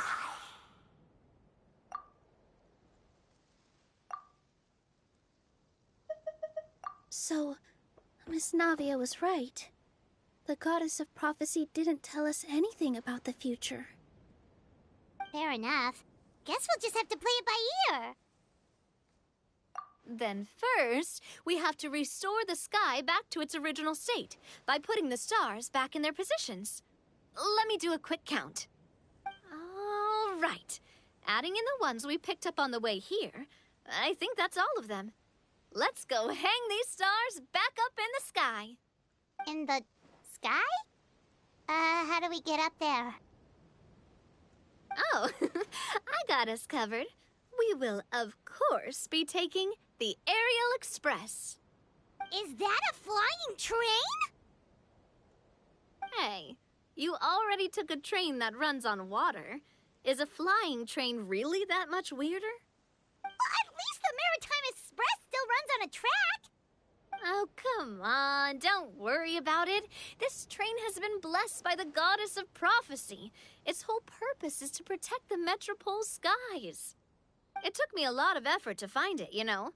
I don't think anyone's used it in, like, 100 years? 100 years? Are you sure it's safe? Let's not forget that the goddess of prophecy's magic has been going haywire recently. Well, it's not like we have any other options. Unless you want to do the honors, Paimon. Fancy flying up there on your own? No, thank you. It's way too high up. Oh, wait, Nilu. You've got a feel for how magic works here. Can you do your thing and sense if this train is a real deal? I can try. Yes, I can sense traces of magic, but it's different from the kind I felt in the forest, so I don't know. Okay, fine. Guess there's only one way to find out. That's the spirit. I'll come with you. Miss Nilu, will you be joining us? I think I'll stay behind. That way, if something does go wrong, you'll have someone on the ground to get you some help. That makes sense. If the train does break down, you can make us a giant origami crane to come bail us out. Or if a crane's too difficult, a finch could work.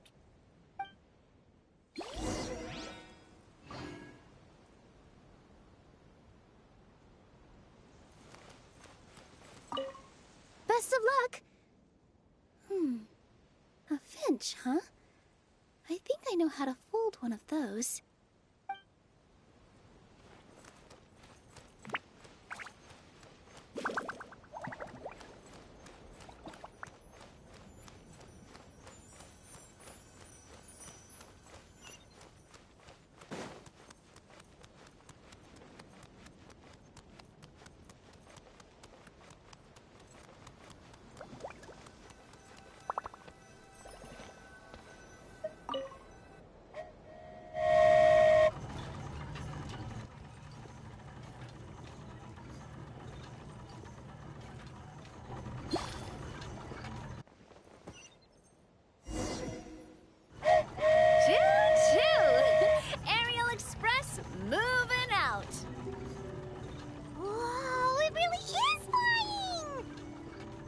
What an amazing feeling!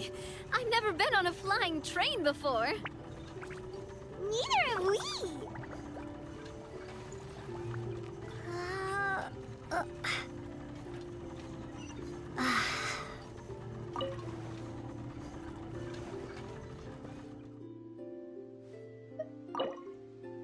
That should do it.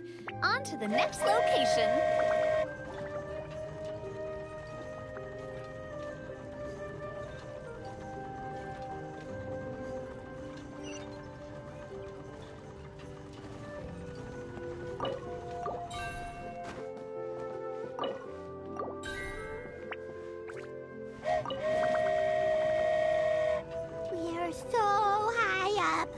Don't look down. Don't look down. Oh, hang in there, Paimon. The hard part's nearly over. After that, it's downhill all the way. Don't say downhill all the way! That is the last thing Paimon wants to hear!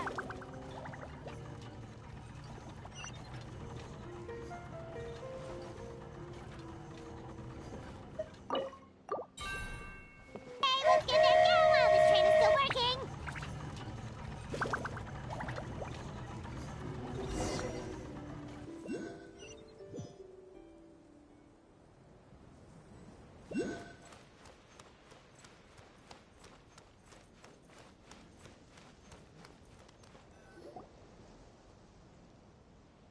Great job! It looked like it all went smoothly. Yeah, and it was an absolute blast, too. You gotta ride with us next time, Miss Nilu. Huh? I'm okay. Thanks for...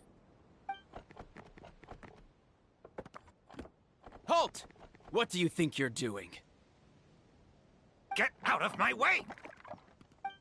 What's going on? Your Majesty, there! Let us through! Stay back! It's okay. Let them through.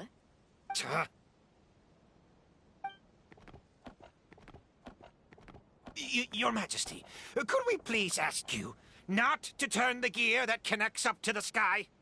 And why is that? As you have seen, the goddess's gift is very important to us. It keeps us from harm and protects our very lives. Some of us, we just aren't ready to lose that protection. I see. I understand. Huh? Your Majesty, do you mean... I won't turn that gear. Not until you're ready. What? I've said before that the Metropole belongs to the people, and they should have the right to decide its future. But let me ask you this. How do you plan to solve the issues we are currently facing? Well, we'll start by rescuing the people that have gotten stuck. And then we'll find a way to figure out the true cause of this crisis. And have you made any headway on that? The true cause, I mean. Unfortunately not. Hey, you little... I'm sorry, my friend, but it's the truth. You have friends and family that have been affected, don't you? That have gotten stuck? Duh. I understand your concerns. But if we let this drag on for much longer, the situation may well get worse. More and more people will be frozen by the goddess's magic. Yes, but if we turn that gear now, all the tracks in this city will disappear.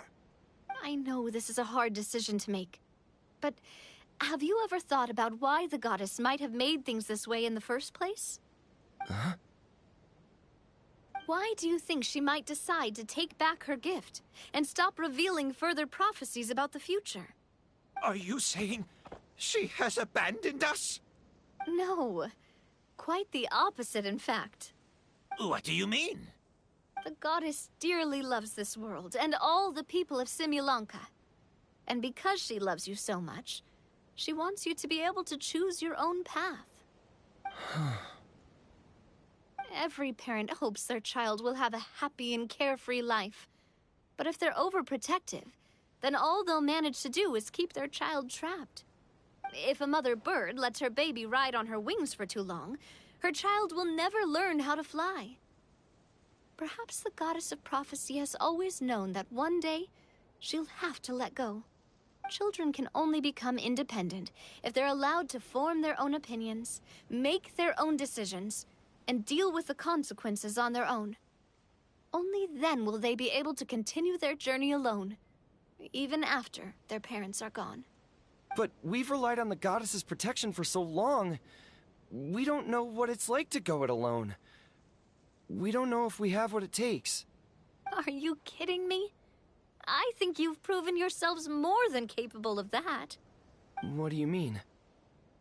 You made a call in a time of crisis, and you've come all this way to talk to me. Even the guards couldn't stop you. That must have taken a lot of courage. But we only did it because we were scared. Why you set out on the journey doesn't matter. What matters is that you've proven you can choose your own path. My friend, I fear our king is right. It is time for us to face our fears. What? But we... We can't go on living like this. Living in fear. Look at what it's driven you to do. You threw away a star personally created by the goddess of prophecy herself. You once revered her more than any of us. And I think the king is right. She hasn't abandoned us. So, why don't we put our trust in her one more time? I don't care anymore. Do what you want. Aw, he laughed. I'm sorry about my friend. That's just how he is. Always had a terrible temper. Please accept my apology for his impudent behavior. Is it just me, or has he accepted the goddess's prophecy? I think so. Not that you'll ever hear him admit it out loud. Your Majesty, please turn the gear that connects up to the sky. So, you've made up your mind? About giving up the goddess's gift? Yes, I've made up my mind. But maybe losing the gift isn't what this is about anymore. Because we've gained something too. You have given us courage. Well said. I am proud of your decision. Now, gather around, everyone, and join me as we make the night sky of this wonderful city turn once more.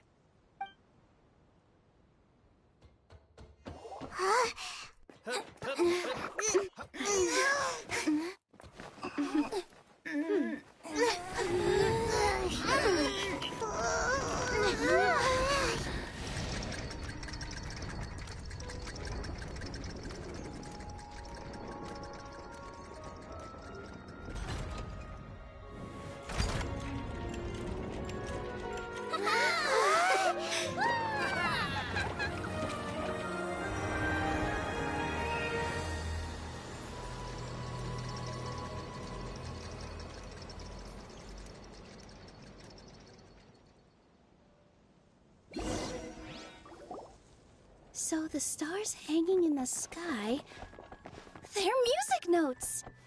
This entire metropole is a huge music box! That's incredible! How do you feel? A little scared and uncertain. But for some reason, I feel a lot more at ease. It's as if some kind of huge weight has been lifted from my shoulders. Figured out any next steps? To be honest, not really. But maybe I can start by having a heart-to-heart with that stubborn friend of mine. I have an idea. If you don't know what to do, why don't you start by helping the people around you?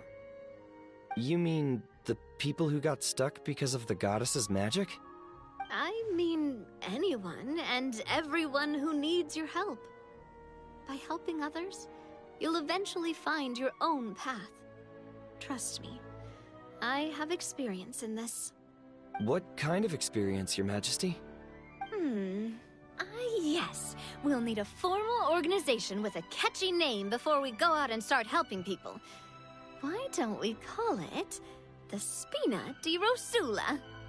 Spina di Rosula? Ooh, or even the Spina di Rosula di Simulanka. Yeah, that's catchy. Wow, big expansion for the Spina. Moving into other worlds now. Spina di Rosula. I like it. It's a great name. Let's do as Your Majesty suggests. Well then, how about I appoint you as the head of the Spina in Simulanka? While I'm off fighting the dragon with the other heroes, it'll be your responsibility to work with the guards and take good care of the people in the metropole. What? You're planning on fighting the dragon? But no, Your Majesty, you must reconsider! He's right. Your Majesty, you can't. How are you two on the same side all of a sudden? Perhaps Your Majesty is unaware of this. The great dragon suddenly broke out from the Titanium mines one day and tore the end of the world to pieces. After that, it spat out a strange fog that surrounded a whole island. No one knows what lies beyond the fog, and no one knows what has become of that poor island. Before Your Majesty arrived, we dispatched many soldiers to fight the dragon, but none came back alive. Yikes. Sounds worse than we thought. Isn't that all the more reason for us to go? There could still be guards trapped there, waiting for someone to rescue them. King Navia is right. We cannot simply stand by and watch as the people of this world suffer. Very well. Though I have not served by your side for very long, Your Majesty. 2 days is enough for me to have learned that once your mind is set, any attempts to change it are futile. You're a pretty good judge of character. He probably didn't mean that as a compliment. Since you're serious about this, I won't try and stop you. There's only one way to reach the end of the world, and that's by taking the Maritime Express. Oh, right. So there's a line going there too? Yes, it was originally built to serve the workers commuting to the Titanium mines, but it has been abandoned since the dragon attack. I'll tell the conductor to wait for you at the platform by the side gate to the Metropole first thing tomorrow morning. You're embarking on an extremely dangerous adventure. Please be careful, Your Majesty and friends. Oh, thank you for your concern. While I'm gone, I leave the Metropole in your capable hands. Yes, Your Majesty! Just call me boss from now on. That's what everyone in the Spina calls me, and it's what I'm used to.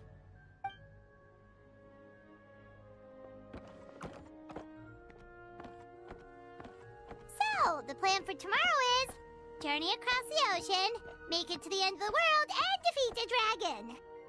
Whew, that's an adventure and a half. Do all storybook heroes have to work this hard?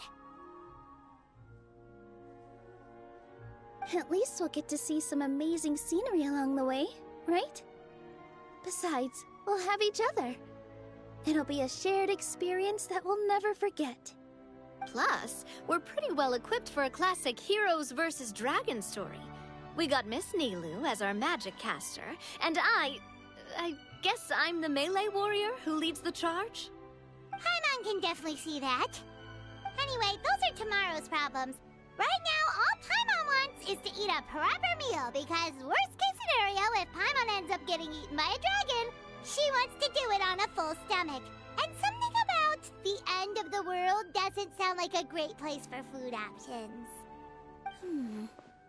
Well, the origami animals in the forest only drink magic tonic.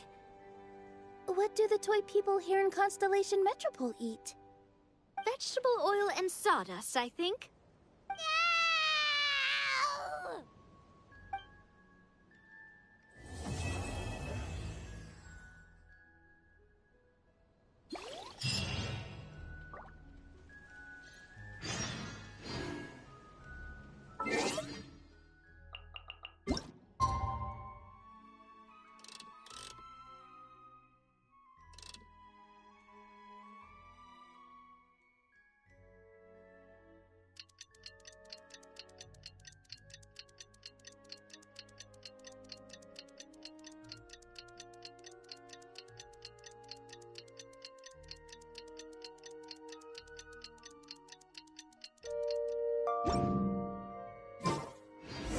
The time has come to slay the dragon. How are you feeling? Nervous? I'm curious to see what this end of the world place is like. Come on, let's go meet the others at the station.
Carriage inspection, check.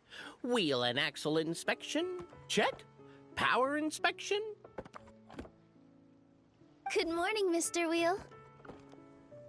Oh, good morning, heroes of Simulanka. Hey, our old friend Wheel is the driver again. That already puts Paimon at ease.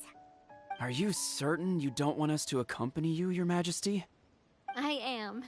You can leave the dragon slaying to us. My partner's a pro. She does it all the time.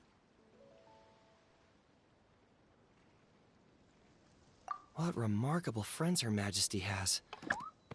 With such great heroes by your side, I'm sure you'll best the dragon with ease. We won't keep you any longer. All right, then. Look after the city for me while I'm gone. Yes, Your Majesty. Just leave it to us. I think we're all set. Time to depart. Next stop, the end of the world!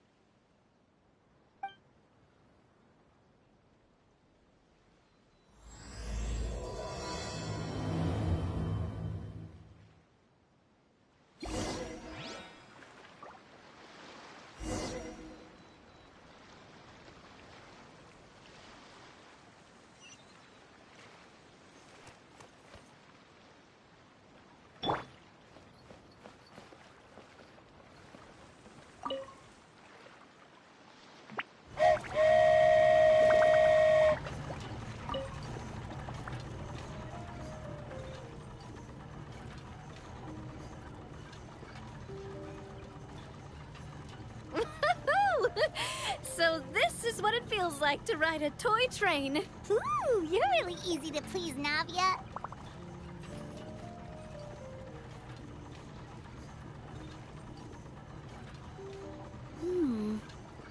Looks like the fog ahead is getting thicker.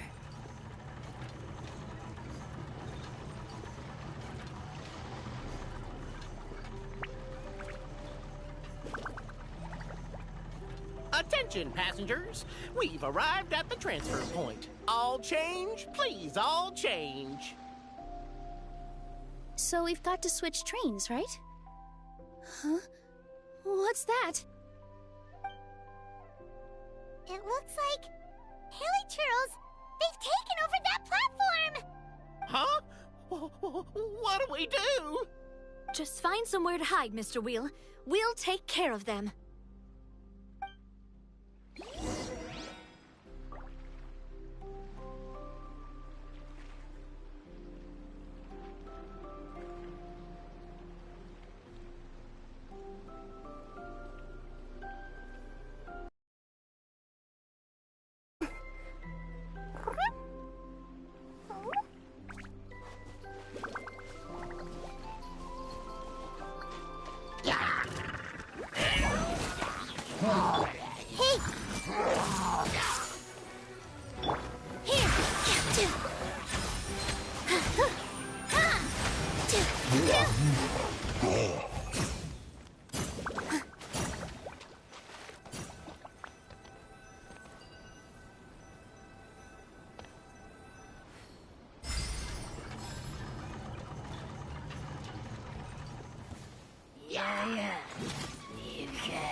Make yourselves at home.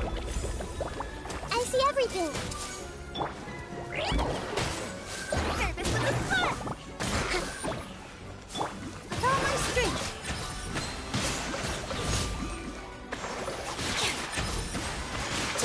Dance with the waves!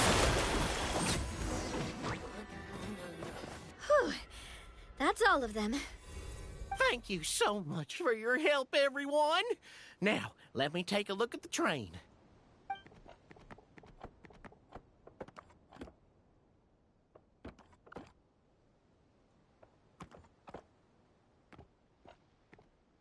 The carriage is a little scratched up, but there doesn't seem to be any real damage. And the engine's still operating normally, so I think we're good to go. Wonderful. Let's keep going then.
Go forth and witness this world, my...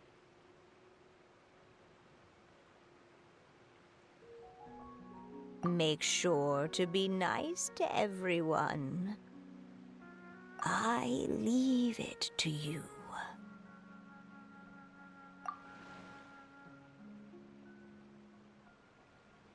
Are you okay, Miss Nilu? I'm fine, but I think the traveler is still unconscious. We're lucky this guy caught us on the way down. Passed out from a little fall, did ya? How fragile. Oh, cut her some slack. The traveler's had a rough few days. We should just let her nap for a bit. But my leg's falling asleep. You couldn't have set her down on the grass over there, Hat Guy? Ha! I go out of my way to save 4 people who fall out of the sky, and now you're nitpicking my choice of soft landing? That's the most ridiculous thing I've ever heard.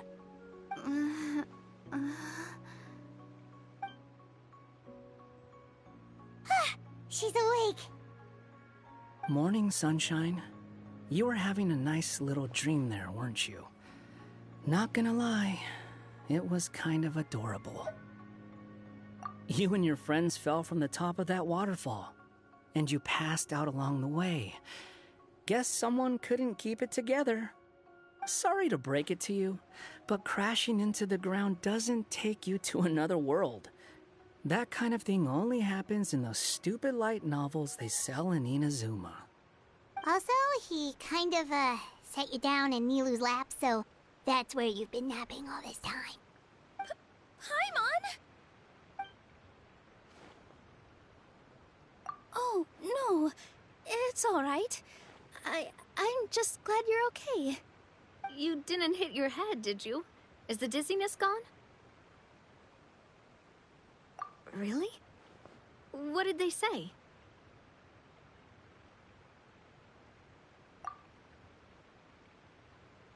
The fog you see around here can have a hallucinatory effect. Apparently, it's the work of that dragon. Maybe you inhaled some while you were freaking out on your way down. Traveler, Nilu, do you know this Hat Guy person? Oh yeah, he's a student at the Academia. We met during the last Inter-Darshan Championship. He was representing the Vahumana Darshan. Well then, hello there, friend. I'm Navia, the president of Spina di Rosula. It's very nice to meet you. So, should I just call you Hat Guy as well? Seems like that's what everyone's calling you. Sure. Whatever. Wait, Hat Guy. What's that sword around your waist? An unwelcome encumbrance, that's what. I've had it ever since I woke up here. Tried to toss it, but no matter what I do, it always reappears. Such a pain. Anyway, if any of you want the hero sword, you can have it. Wait, it's called what? The hero's sword. Meant to be wielded by the hero. I know. Me of all people, right? The irony. What? You're the hero of this world? Will you calm down? It's just a dumb title. Oh, it's just that this entire time, we thought we were the heroes of the prophecy. Well, if it means that much to you, you're welcome to claim the title. You'd be doing me a favor.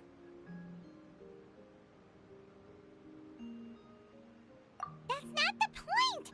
The real question is, if you're the hero, then where the heck have you been all this time? Looking for a way out. I heard there's a boat in this area that can bring you to another world. So I came to investigate. But look at the state of things around here. The lighthouse collapsed, the boat won't budge. I say we try to find a different way out. Huh. Paimon's guessing a voice told you what you were supposed to do here. That's what happened with Navia and Nilu, at least. You expect me to take orders from some disembodied voice? Hey, wait! Where are you going? To find the so-called source of this world's misfortune. The dragon responsible for this whole mess. Wait, we came here to fight the dragon as well. Why don't we go together? Grab that dragon scale over there before you leave. It'll come in handy later. A dragon scale? Where? How did you know about it? What's it for? And... Have you ever considered keeping your questions to yourself? Because if you actually expect me to answer them all, we'll be here until the next Interdarshan Championship. You little... Paimon thought you might have learned some manners by now, but clearly not!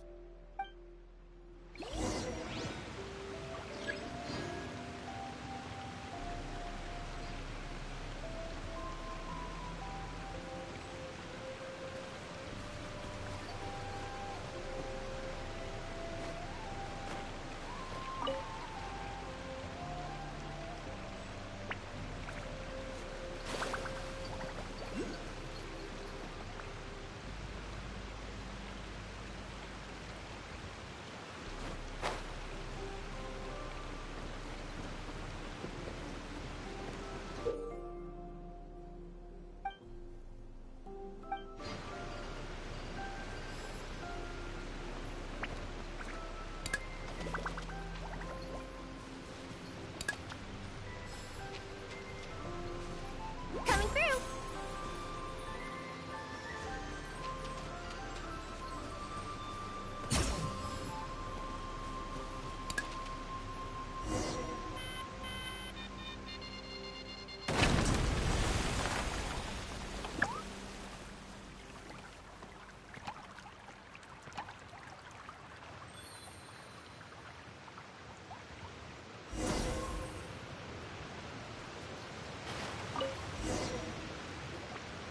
This should do it, right? Wow, this scale is amazing! It turns everything it touches into something hard, almost like a toy block! It doesn't seem to work on us, though. It spews out poison and transmutes everything it touches. Huh. No wonder they call it the evil dragon. Your Majesty, Madam Very Brave Hero! What are you looking at me for? He's obviously talking to you. Mr. Wheel, you didn't get hurt when we fell, did you? Oh, not at all. Thankfully, the young man in the hat was kind enough to lend me a hand. There seems to be a village over here. Some of the residents used to work in the Titanium mines, and some came to fight the dragon, then got stuck here. I see. I'm glad they're all safe and sound. I can try to use my magic to fold a boat to bring everyone back. Oh, I'll help too. Still, I think we need to take care of the dragon first. We don't want it to start causing trouble when we're trying to load people onto the ship. Apparently, the villagers often see the dragon fly into a space behind the waterfall. They think that's the location of its lair. Then we should look around and try to find a way in. I'll wait here for your triumphant return. Your Majesty, brave heroes, please be careful.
let's get going. The next location on my list is really far away.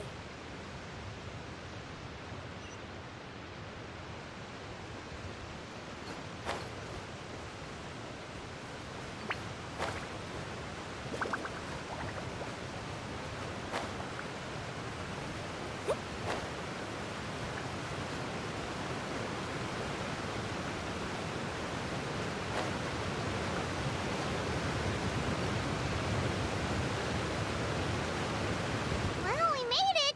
But with the force of this waterfall, there's no way we're getting through. Quick, take out the dragon scale. Wait, but... No. Paimon doesn't need to ask you anything. The dragon scale can turn anything it touches into toy blocks, so... Aha! You want to use it to block off the water! See? Paimon can figure things out all on her own.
What's wrong, Milu? Oh, nothing. It's just... I sensed a very powerful magical signature just now. Huh. Guess this is the dragon's lair after all. Huh? When did you put your hat on? Well, we're getting ready to fight, aren't we? I feel more comfortable in my regular outfit. Hat Guy also put away that sword around his waist. Should have never had to use this thing to begin with. Do you need to do anything to prepare, Traveler? Paimon's getting kind of nervous seeing everyone else serious like this.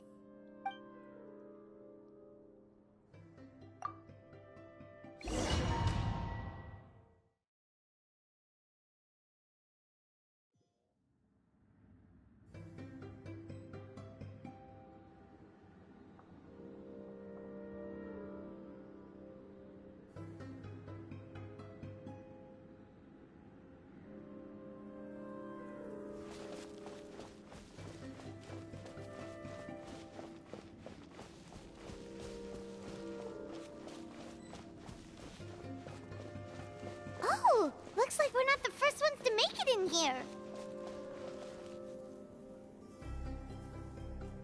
Wait, hold on! Let's fight the dragon together!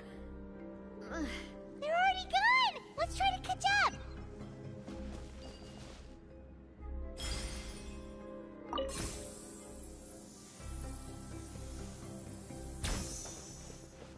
Ooh, what's that sound? Is it an earthquake? Where'd they go? Reckless idiots.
Search for it.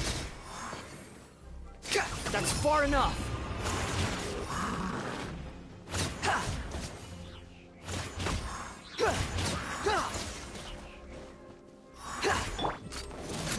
Hey there! Ooh. Ha. Cha. Ow! Ha-ha. Nah. Feeling lucky?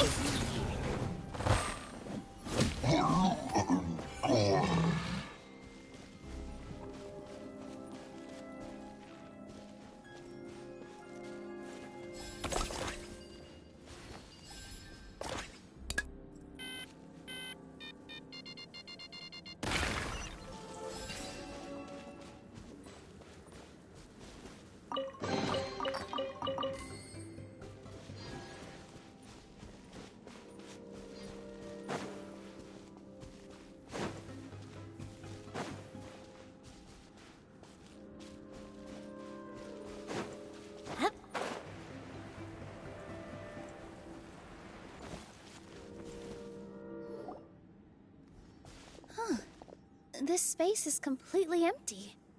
Paimon bets this is where the dragon sleeps. Watch out in front. It's coming.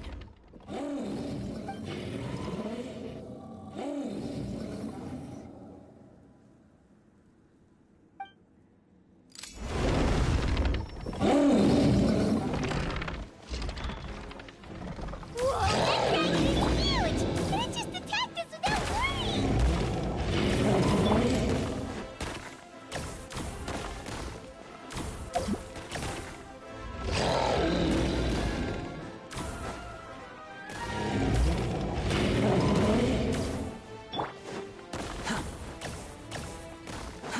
Too slow.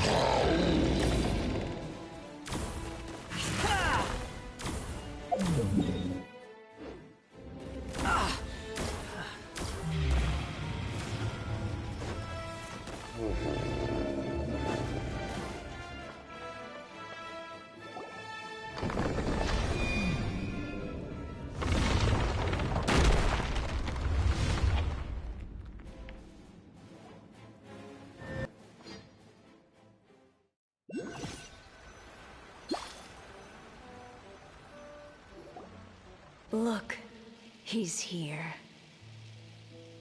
Ah, another new soul has joined this world. But are you sure his fate will be as you described? Of course. My predictions are never wrong. I just don't like that kind of story.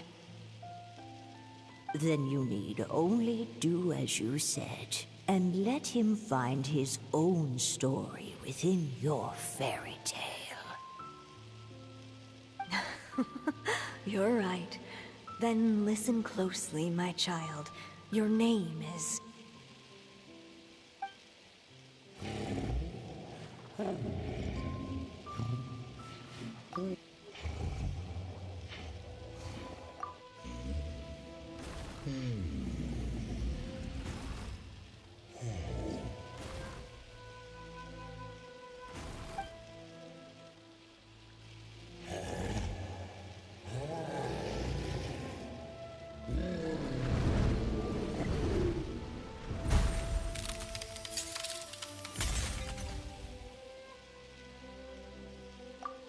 It's the dragon! The dragon that destroyed the Titanium mines!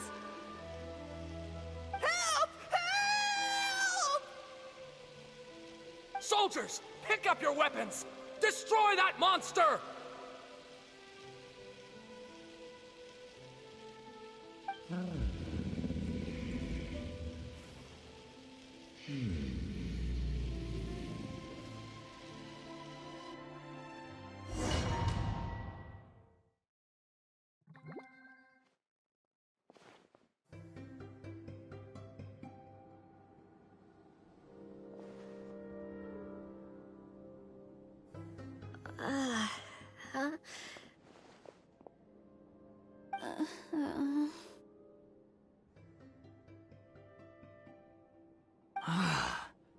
How many times am I going to have to save you? Thank you, Hat Guy. Paimon still feels dizzy. Hey, did any of you also see something strange? It was like we were witnessing... The dragon's memories. Sounds like we all saw the same thing just now. Well, we definitely saw a different side to the story. Watching it all unfold, Paimon couldn't help but feel bad for the dragon. This world might be a lot more complicated than we thought. The next time we encounter the dragon, how about we try talking to him instead of fighting? That sounds like a good plan. But maybe we should figure out where we ended up first. Huh. If the world above is a fairy tale realm, then maybe we've fallen into the next page of the book. Just keep walking and don't fall behind. Hey, wait for us!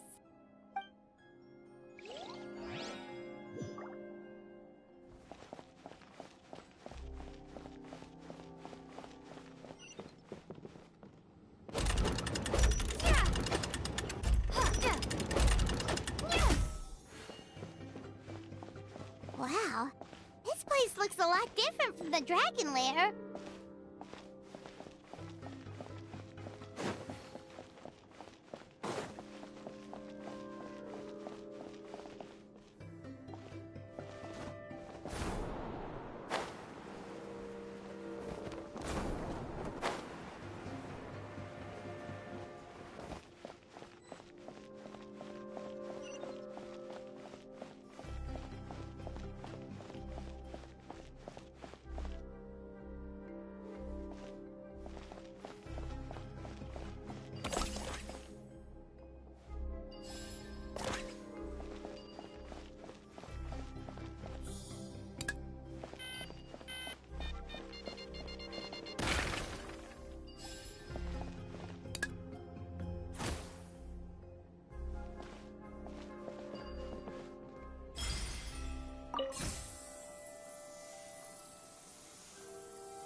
Feeling lucky? Squall Fury!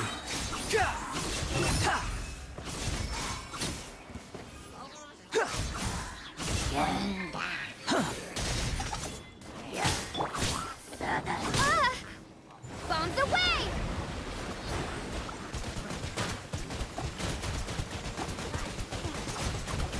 Water jet!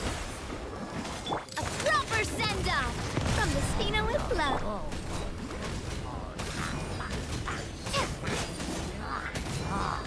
The wind rises. Bow your head. Positions.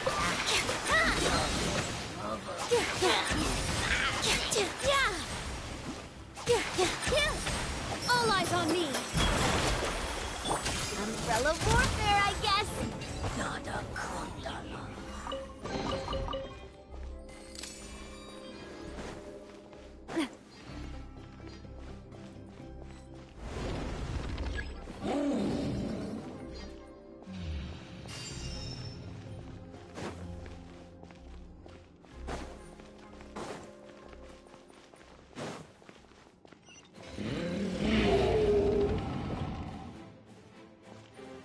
He seems angry. We just want to talk to you.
align with the Metropole stars! Oh no! We didn't get eaten by the dragon? The dragon just dropped us off here? Hi, guy! You're getting too far away! He's just up ahead. Is he trying to lure us somewhere? Well, I'd say we were the ones who backed him into a corner. But we just want to ask him a few questions about his past. He's had year after year of people coming here to try to take his head. If you ask me, his reaction is perfectly normal. Maybe there's still something we can do to calm him down? I wouldn't count on it. Maybe his earlier attacks were just a warning. But now, he's actually getting serious. Prepare for a final battle. Sometimes, it takes a little force for someone to finally wake up.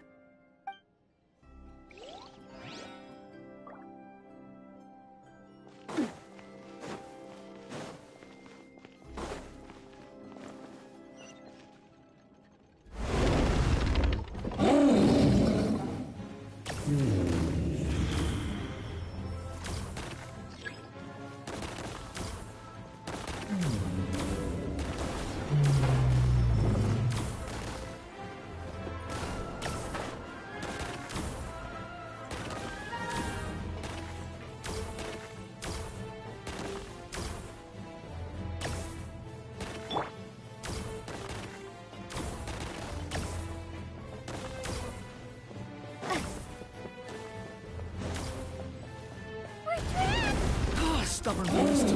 You really want to get beat up that bad?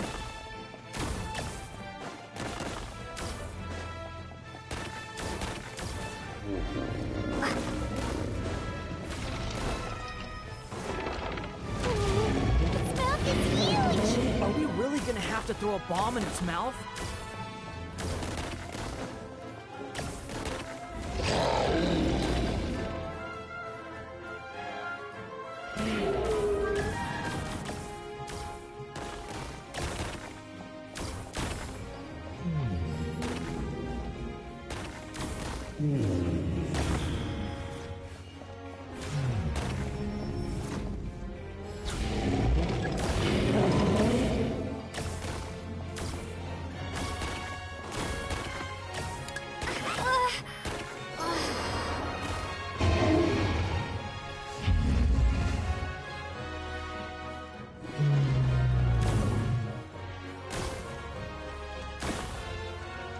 Watch out! If you fall, you're on your own this time.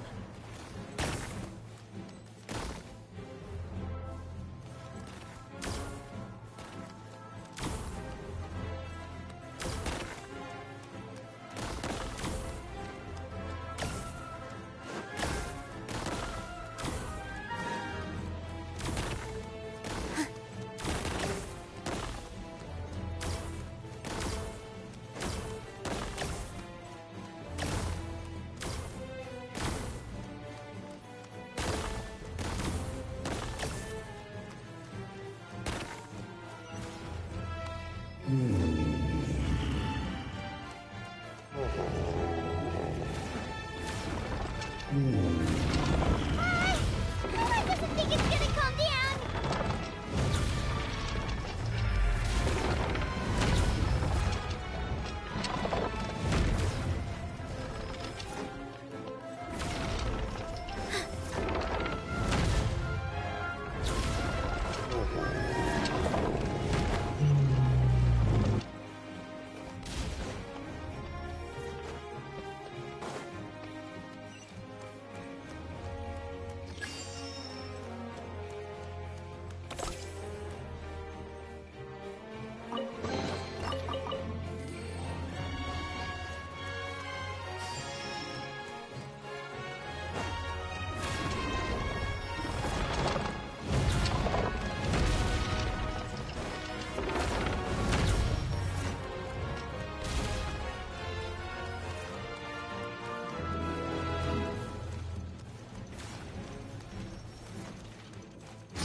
serious. Don't get hit!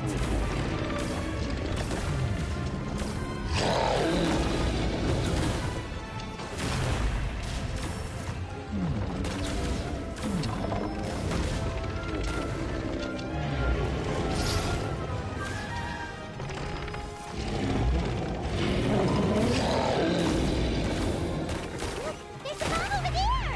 Just like before! Throw the bomb right into its mouth!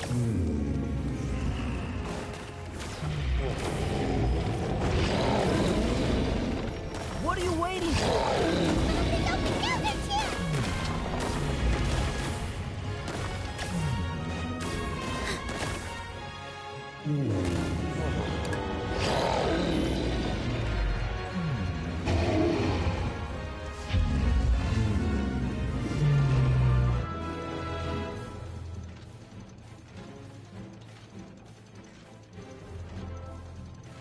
Now's our chance! Wait!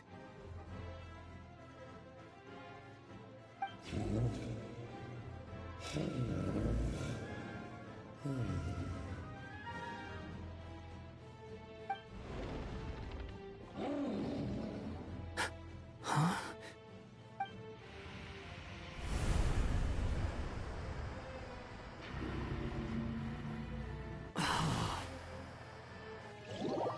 Are we inside the black mist?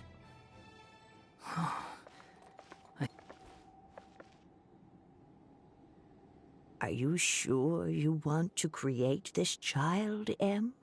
Even after what I told you about his fate? He will be abandoned by his creator, and eventually... I know, Bee. You've told me already. That sad story with the disappointing ending. It's what happened in the real world, isn't it? But that's exactly why I want to change things. In a different world, his story can have a happier ending. That child, his heart is so full of love. I understand, Anya. But know that if you give him that name, his fate in Simulanka is destined to parallel that of his real-world namesake. But there's still a chance, right? Maybe it's a shot in the dark, but I have to try. He deserves a better life. Although, he might need the help of others when the time comes. All right, my dear. The choice is yours. Since you're so persistent, let me tell you a secret.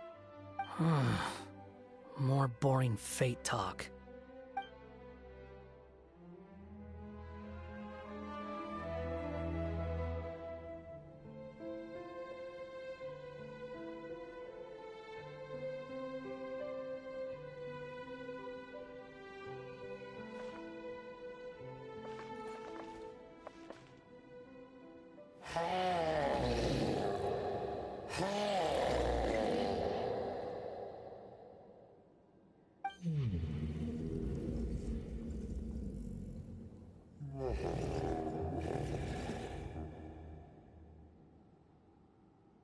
I'm sorry, my child. Unlike my friends, I don't have a long time to live. All said and done, the story of my life will be shorter than the fairy tales in this book. So I will have to leave your side, I'm afraid.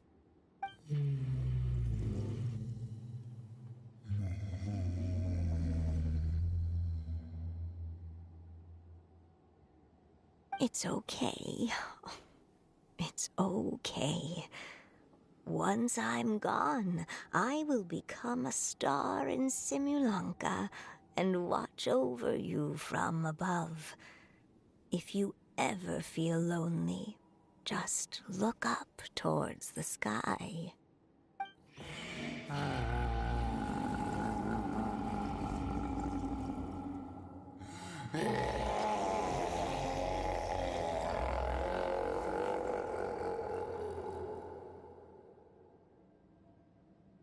Go forth and witness this world, my child. Make sure to be nice to everyone. You'll meet good friends one day. I'm sure of it. That is my wish for your future. As for this world, I leave it to you.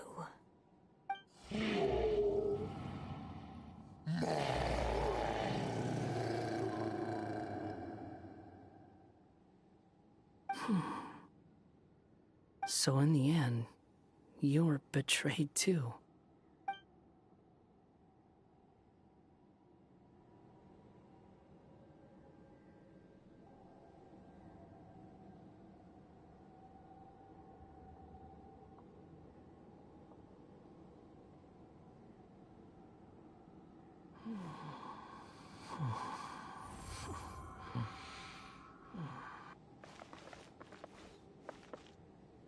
Mr. Dragon, he brought you some food. You must be hungry.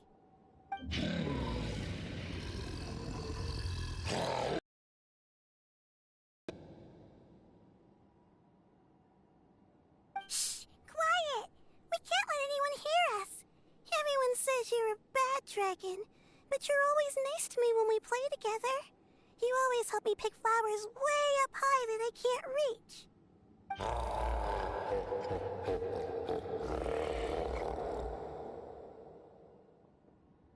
It's okay.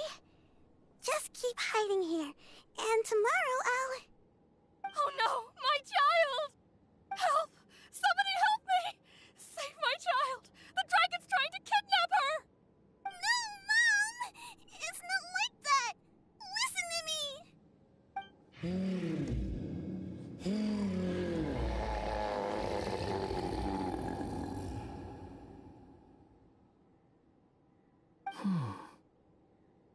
So you're hated by people too.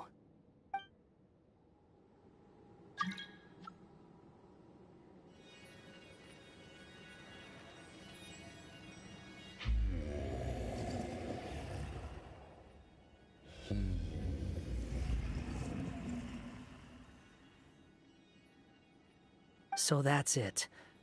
That's really your wish? To never have been born at all? That's not a fate you should wish for.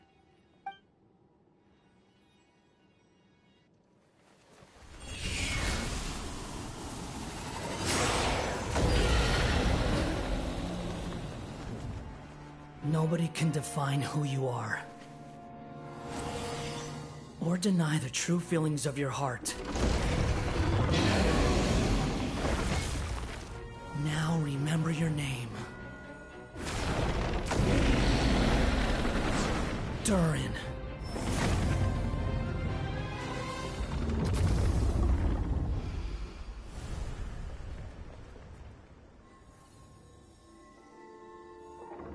It's all right now.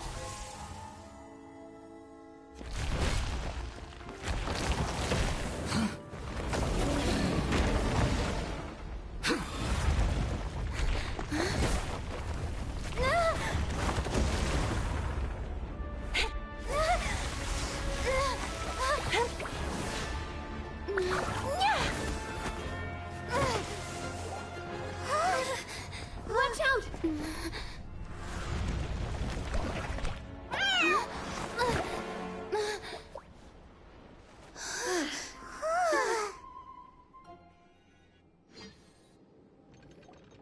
That was a close call. Are you guys all right? Back in Constellation Metropole, I heard people saying you'd gone to fight the dragon, so I followed you here. Right when I managed to catch up, I saw you fall through that hole. Wait, didn't someone else fall through just now? Shouldn't we do something? Oh yeah, Hat Guy. Well, he can fly, so he'll probably be fine. He called the dragon something earlier. It sounded like he said... Durin. That's his name. Oh, Hat Guy, you're okay. Wait, what about the dragon... Durin? He's fine. Durin. Oh, wait, that's the name of the dragon from Dragonspine, right? The one that became a part of the mountain after being slain by Dvalin? If Paimon remembers correctly, it was created by... Right! It was created by Rhine Daughter! Created, you say? Huh. So, what exactly happened down there? You've been acting weird ever since the end of the fight.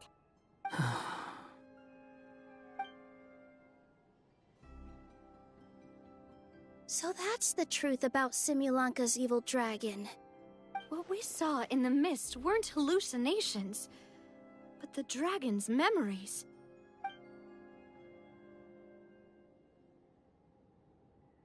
Huh. I thought it was strange. The people around the Broken Sea are clearly stranded, but I never heard any stories about the dragon attacking the village. The people we met along the way are probably workers from the Titanium mines, or guards who came here to claim the dragon's head. Durin probably allowed them to live here because there was nowhere else for them to go. When I first came to this world, a voice spoke to me and said, "You are the hero of this world. Now go forth and save the dragon." Who is the person behind this voice anyway? And why did they bring us all here? Come with me. The answer to all this can be found below.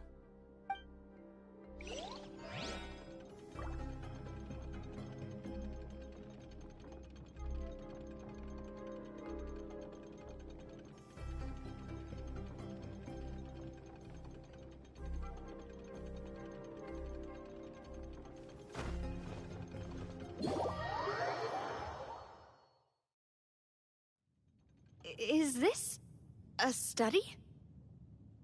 That's right. It belongs to the Goddess of Fate. Goddess of Fate? As in one of the three goddesses who created Simulanka?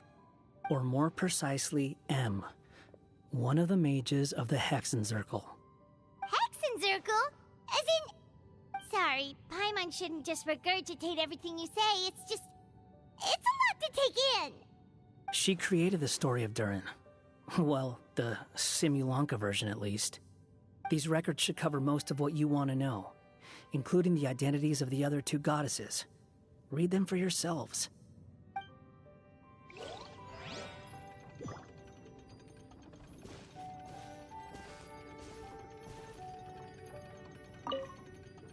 By all rights, I should have been A, since A is the first and last letter of my name. But Alice overruled me on the basis of seniority and said I should be M instead because of my middle name. She really knows how to push my buttons. Still, her magic never fails to She got one of my origami frogs to start talking. Why don't I write a story with origami animals as the main characters? Let's see. Once upon a time, in a magical forest, there lived a group of animals made of paper.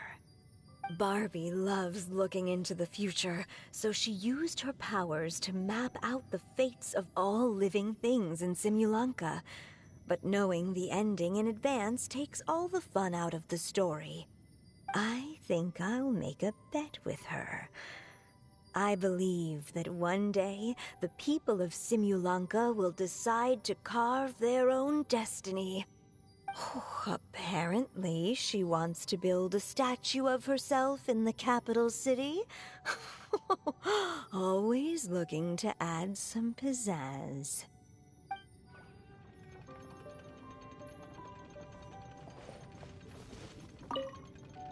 My dear sisters, I fear my pen shall soon run dry.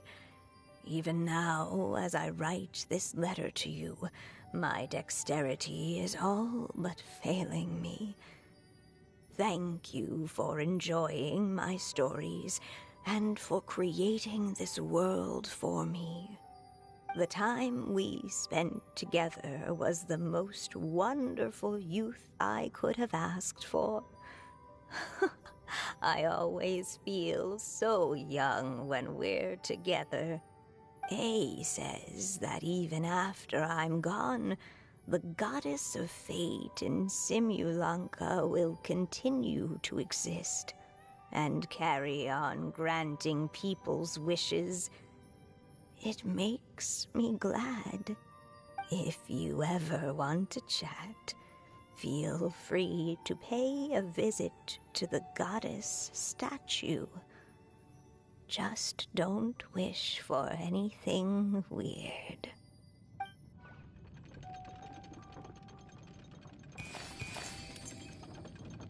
It's Simulanka Durin. And he's looking up at something. A star. This must have been after M passed away. This looks like a mine. Maybe the Toitania miners dug too deep? So deep that they dug right through to the world on the next page. Yeah. Now that you mention it, this miner's lamp looks really similar to the star on the previous page. The Forest of Blessings. This book has been recording Simulanka's history all along. Look at the size of those footprints. If that's every time he lands, then no wonder people are so terrified of him. So that's why you took the stars. Because you missed your mom.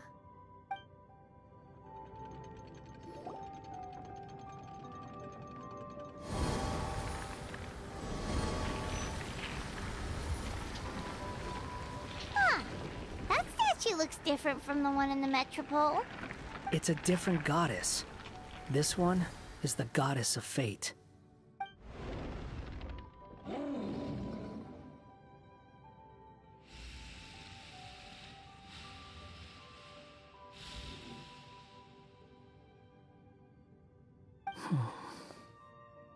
It's all right now, Durin.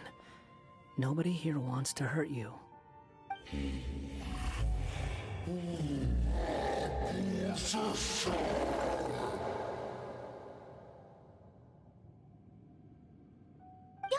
that, Durin! Paimon made a mistake. She was wrong about you. But it's nice to talk, isn't it? Now that we've all calmed down?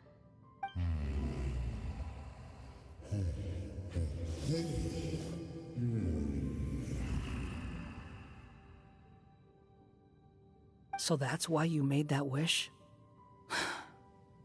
So stupid.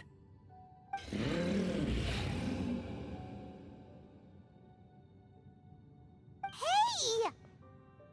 Anyone with eyes can see that all you want to do is get along with everyone.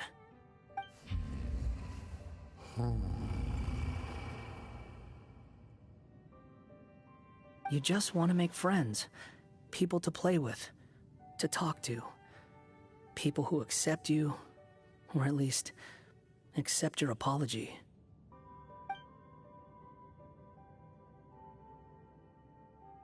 Oh, you've never hurt anyone. Heck, the idea never even crossed your mind. Sure, you scared a bunch of people half to death, but that's only because they had no idea what kind of dragon you really are. Yeah. If you had a heart-to-heart with them, I'm sure they'd come to understand you and see your point of view.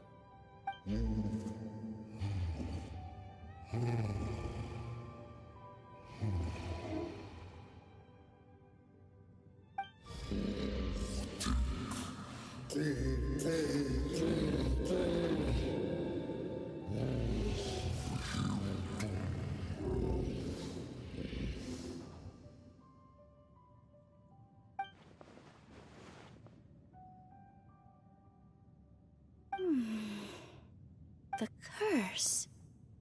Huh? Nilu?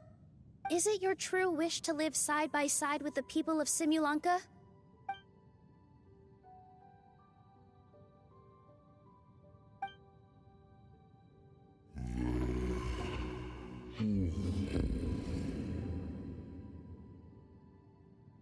Then close your eyes and make a wish to the goddess of fate.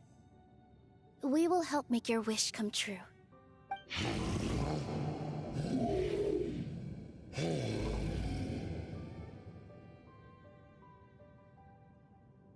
Just trust me.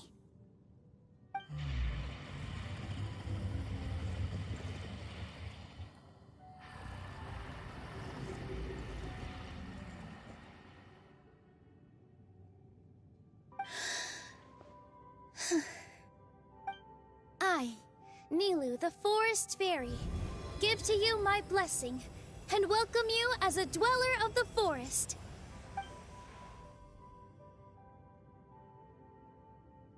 May everyone accept you as one of our own, and may the Forest of Blessings be a place you can call home.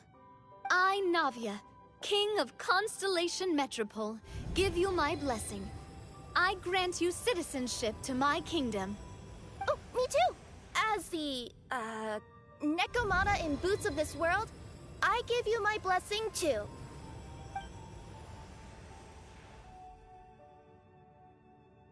Wait, what's going on?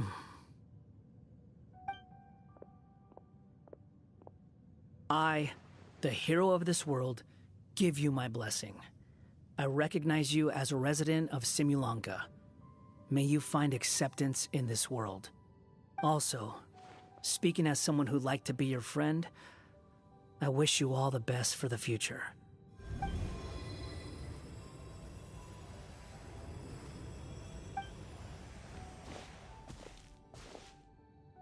I, a traveler who has traversed many worlds, give to you my blessing. May you find friendship and goodwill no matter where you go.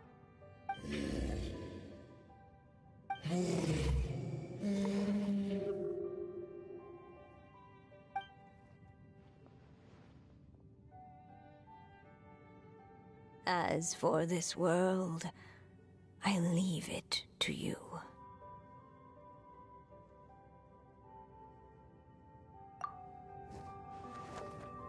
Huh? What? Why are you all staring at me? Huh? My claws. Are these my claws? And my wings? My tail? Does this mean... Wow, you look so cute. Quite a radical transformation. Not that there was anything wrong with the way you looked before, of course. It's just... you get what I mean. How do you feel? Are you happy with your new appearance? Does anyone have a flower with them? Or even just some water or paper from this world? Oh, I do actually. Here you go.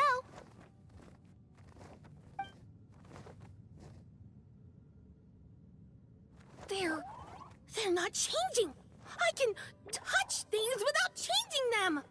Hey, that's great! One more flying friend for Paimon! Now the residents of Simulanka won't be scared of you anymore. But what about all the things that I did before? That's simple. Just go out there and atone. You could fill in the footprints you left on the ground, or help the people around the Broken Sea get home. Okay. And you'll come along and help me, right, Hat Guy? Huh? Why would I do that? Because you said you wanted to be my friend. You little... Gah. Well, maybe I spoke too soon. Huh? But I thought...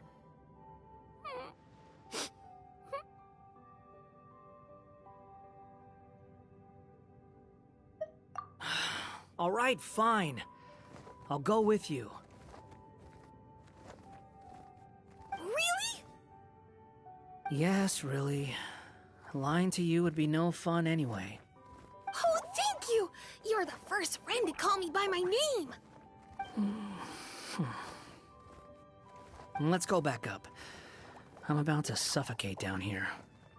Oh, it feels so good to finally see Hat Guy meet his match.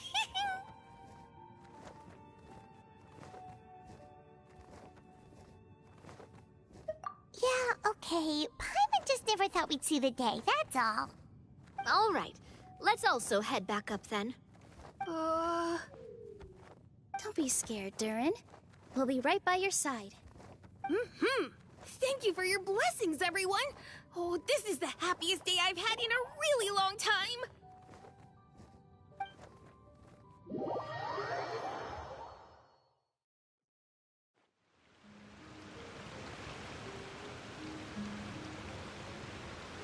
Ta-da! Surprise, everyone! Ah! A talking street lamp! Street lamp? Oh my! You mean you still don't remember me after all the times we've spoken? I know that voice! It's Mom's friend!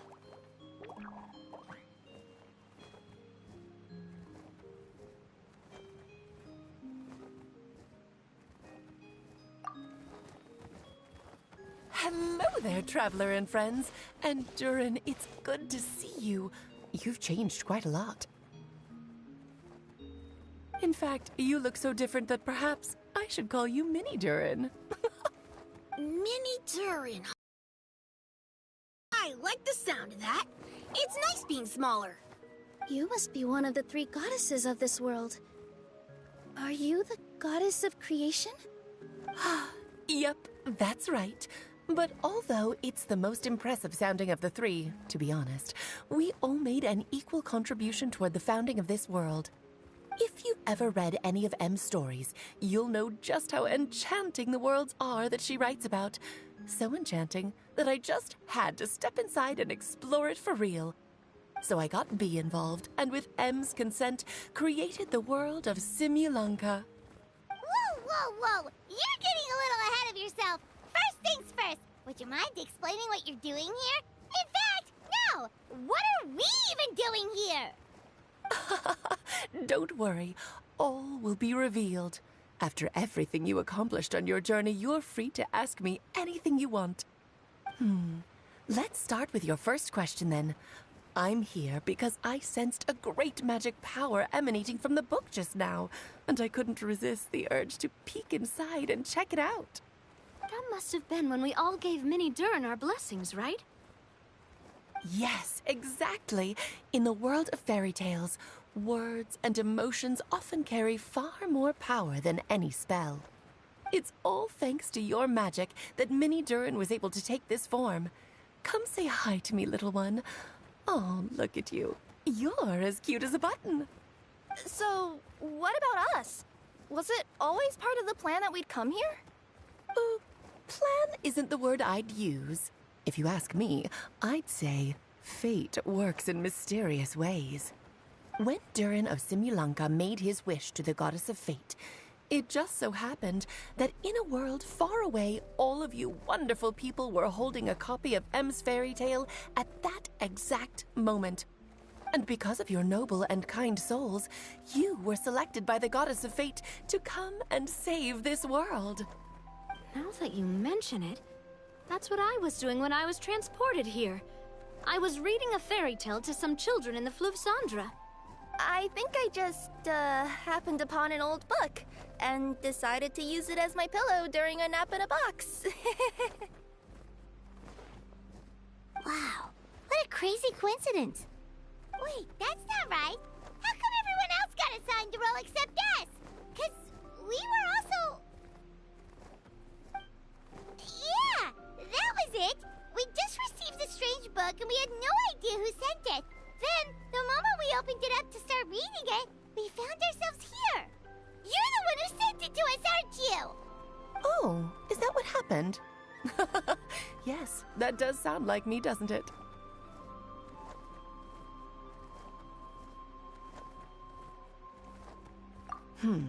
Good question.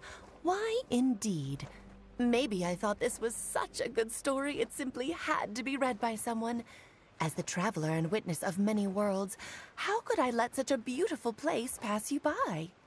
I can sense that your blessing for Mini Durin was a very special one. With this blessing from beyond the story, he might even be able to explore worlds outside of this one. Teyvat, you mean? That's right. In fact, back when we were first creating Simulanka, Em told us that she hoped the people of this world would one day be able to explore the wider world beyond. Every story has an ending, but if the story becomes reality, It should have the right to choose its own path. So, in other words, the predestined lives these people lead were always going to disappear one way or another. Wait, so even if the people here get to go to other worlds, surely there's gotta be a way we can leave too, right? Don't you realize you've been able to leave all along? Huh? You can either take the boat at the Broken Sea or touch the giant bookmark at the Cliff of Prophecy.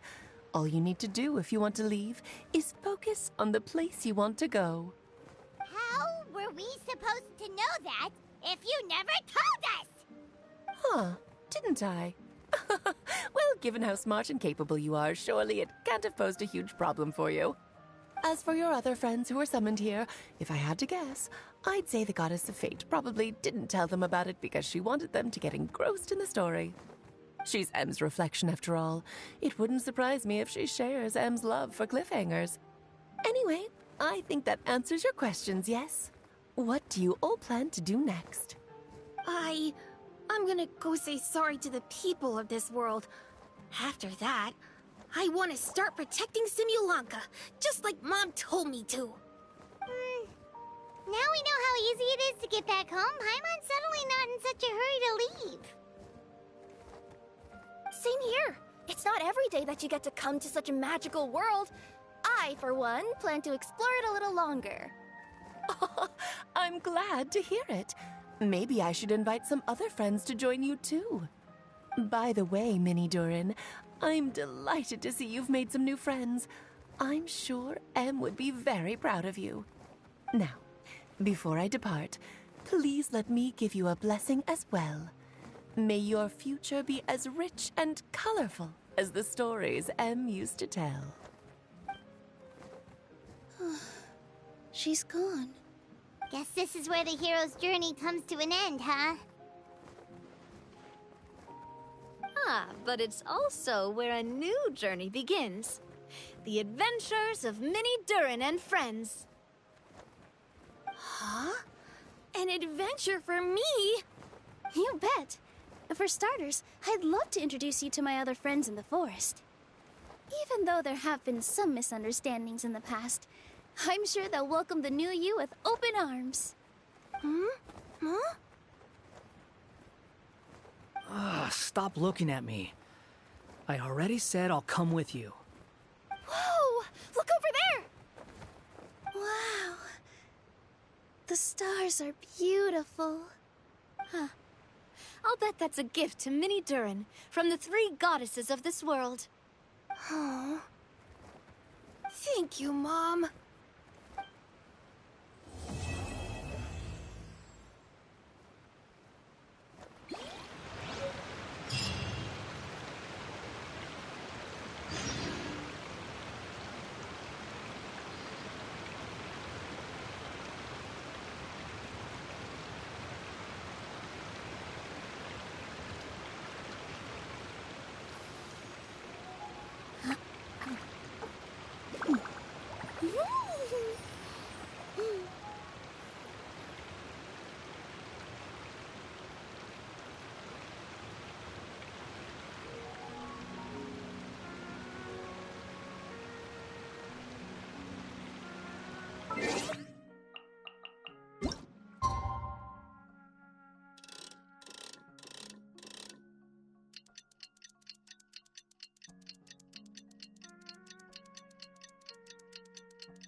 Relaxing. It's been a while since our last adventure.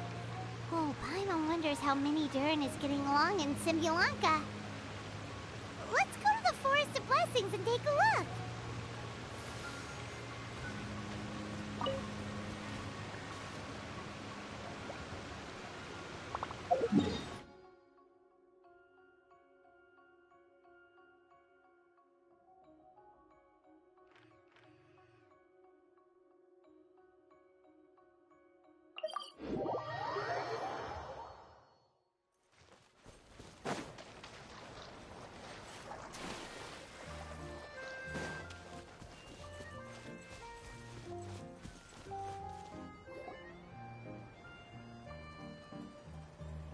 Here's your 2 magic tonics.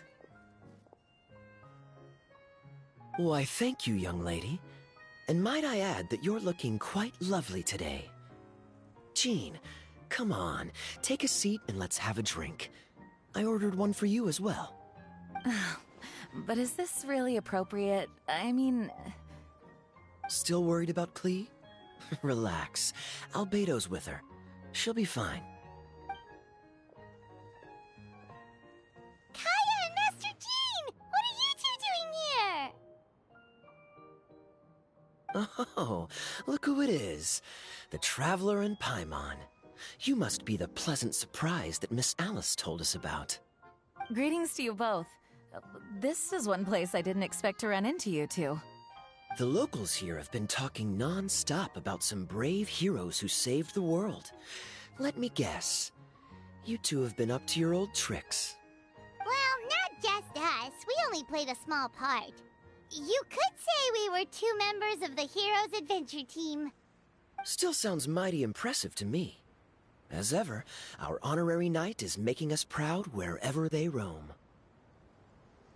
That's right.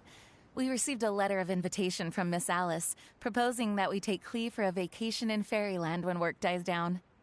I wasn't sure what she meant by Fairyland at first, but if my eyes are not deceiving me, she was being quite literal. Klee ran off excitedly as soon as we arrived. I'm a little worried about her, but Albedo insisted he would look after her while we do our own thing. We could hardly say no to such a considerate offer. So I took it upon myself to bring Jean to the nearest tavern we could find. Any excuse for a drink, huh? Well, we are on vacation. It's only fair that we get to indulge ourselves a little. You're right. I should make an effort to relax and unwind. It's what Miss Alice would want, after all. Oh, wait, Kaya? What exactly did you order from the bar? The house special, of course. Best way to get a taste of the local culture.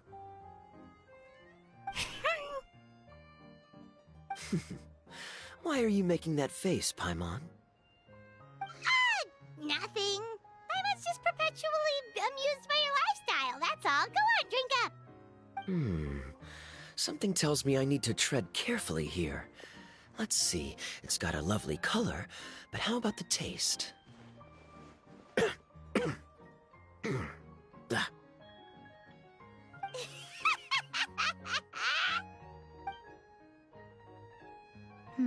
I think maybe I'll pass. But it's such a shame to waste it. Paimon, well played. Well, Paimon got burned too, if it's any consolation. It's nothing personal. Oh, by the way, we weren't the only ones who got invited here. I saw Kale earlier. She didn't see me, though. She was making a beeline for that big tree. The Kingdom of Breezes and Bells, you mean? Oh, this is turning into a huge reunion! Maybe we should go say hi to her!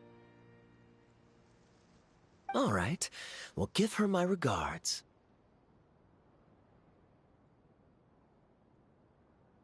Thank you. Enjoy your time here, too.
The structure of the tree houses here is nothing short of amazing. I have to write it down so I can tell Master Tighnari all about it later. Hey, Kale! You scared me. Traveler and Paimon? You got invited here too? Yep. Well, they sort of skipped the invitation part, but anyway, what you doing out here? Something caught your eye? Oh, yeah. I'm trying to observe and summarize the structures of the trees here, and also the animals that live here. Well, the residents, I guess? I still can't get over the fact that they're all someone's origami handiwork. Once a forest ranger, always a forest ranger, huh? Not sure you'll be able to apply much of what you learn here back home, though. With this being a magical world and everything. What? Over there, by the giant footprint. Have those houses always been there? Oh, those? The local flying squirrels told me that they were built by a small dragon and some guy wearing a hat. Oh, that must have been Mini Durin and Hat Guy. Any idea where they went? Supposedly, after building the houses, they went to somewhere called, Constellation Metropole? Did I say that right? Yep, you got it. Oh, also, when the locals mentioned the dragon, did they seem at all, did they say how they felt about him at all? Now that you mention it, the atmosphere changed a little when they talked about him.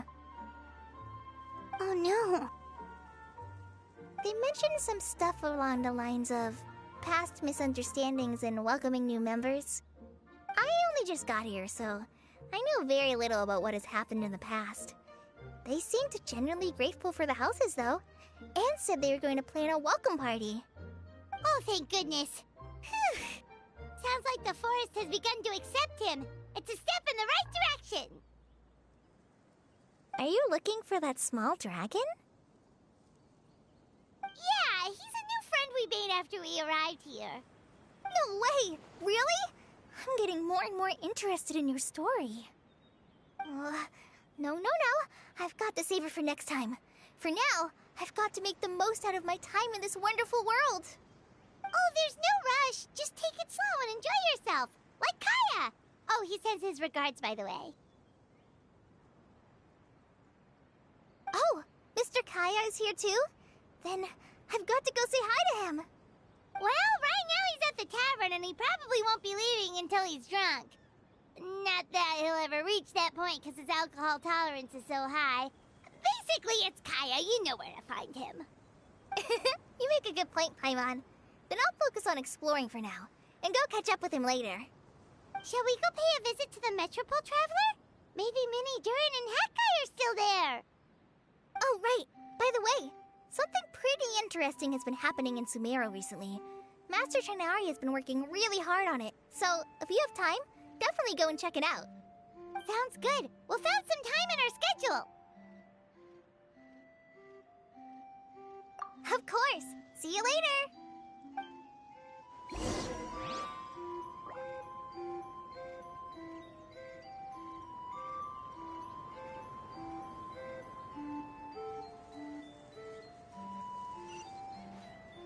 The origami squirrels rely on wind currents to lift their agile bodies and easily move between the trees. This has created a truly unique ecosystem. Oh no! I'm running out of pages on my notebook.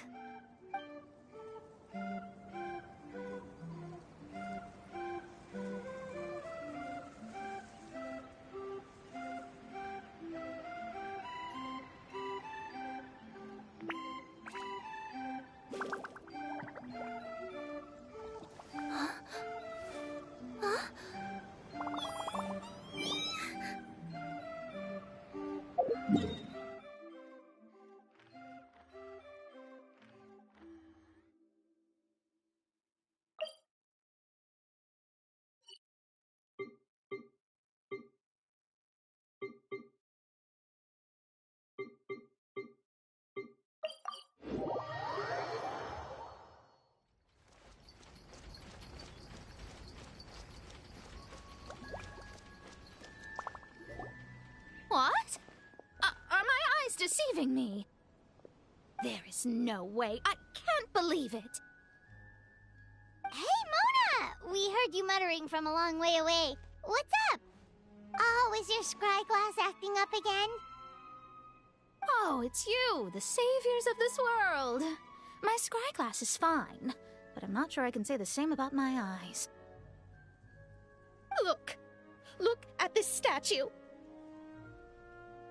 What? Is it broken or something? Looks fine to Paimon. That's your master, right? AKA the goddess of prophecy? I refuse to believe it. There's no way that old hag looks anything like this.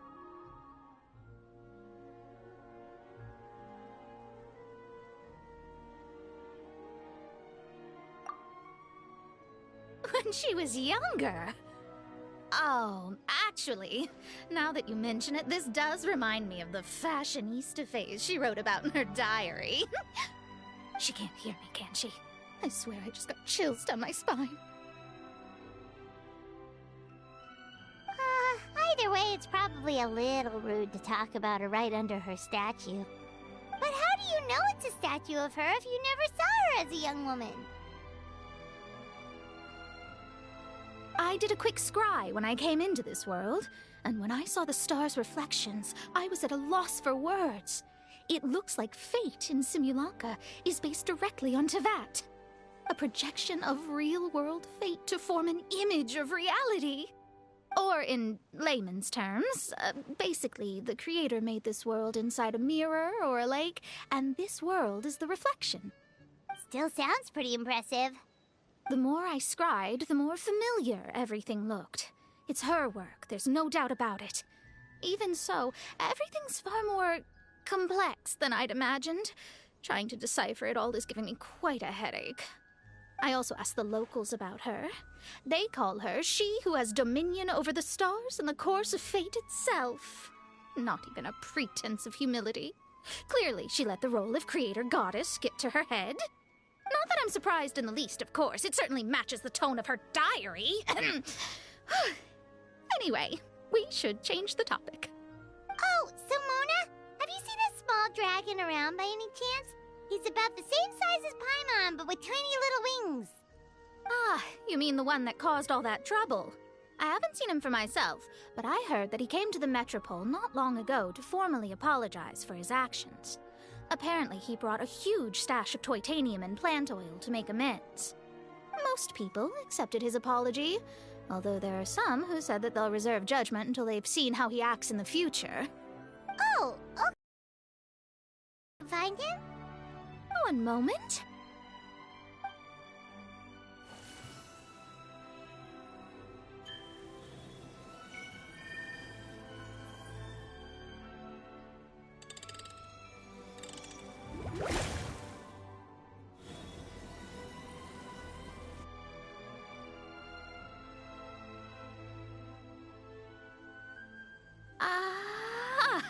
It looks like he's at the Broken Sea. There's a big group of people with him, too.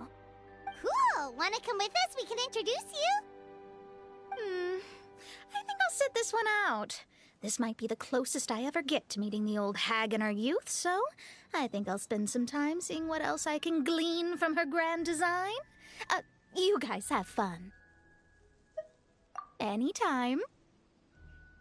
We'll be off now. See you later, Mona!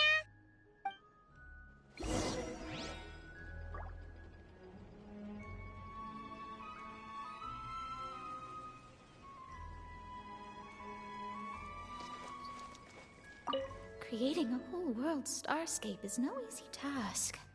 Old hag, I guess you do deserve the title of Trismegistus after all.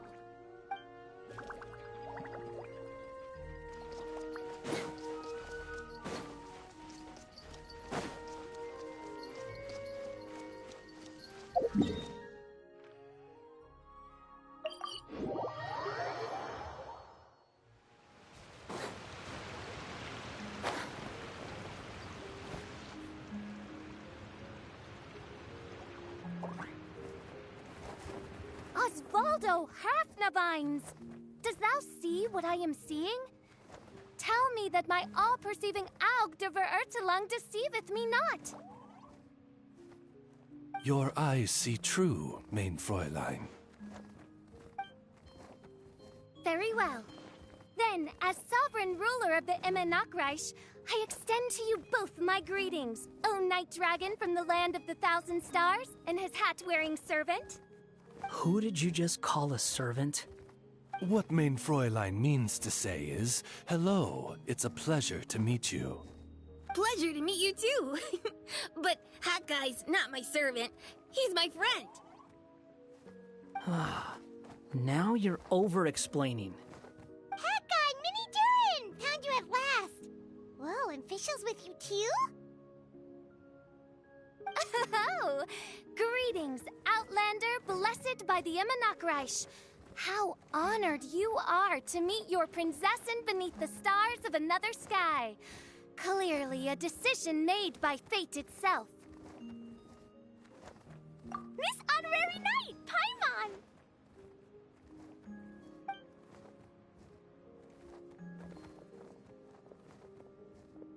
Greetings. You both look well. Hey there, Klee! Have you been having fun here? Yup, loads and loads of fun. There are so many cute animals and a magic train that was really long and a huge, huge castle and a king lives there and everything. I've been taking Klee to see all the sights. It's been a very enriching experience. Alice's magic is truly outstanding. Yeah, Mom's amazing. Klee wants to build a great big house now, too. So, your mom and my mom were friends? Mm-hmm. Our moms were friends, which makes you my big brother. My mom used to read your mom's stories to me all the time. They were great. Big brother? Wow. Thank you, Klee. Can I go play with Klee, Hat Guy? Suit yourself. Albedo, can I? Go on. Just don't go too far away. I'll come pick you up later. Yay! Come on, Minnie Durin. Do you want to come play with us too, Fischl? Your prinzessin accepts your invitation. Rejoice! Though you may be concealed by fog, still you shall have the good fortune to witness the true might of the Aug de Vertelang. What mein Fräulein means to say is, perhaps we can all play hide-and-seek together. Mein Fräulein is it. Hooray! I love hide and seek! Oh, me too!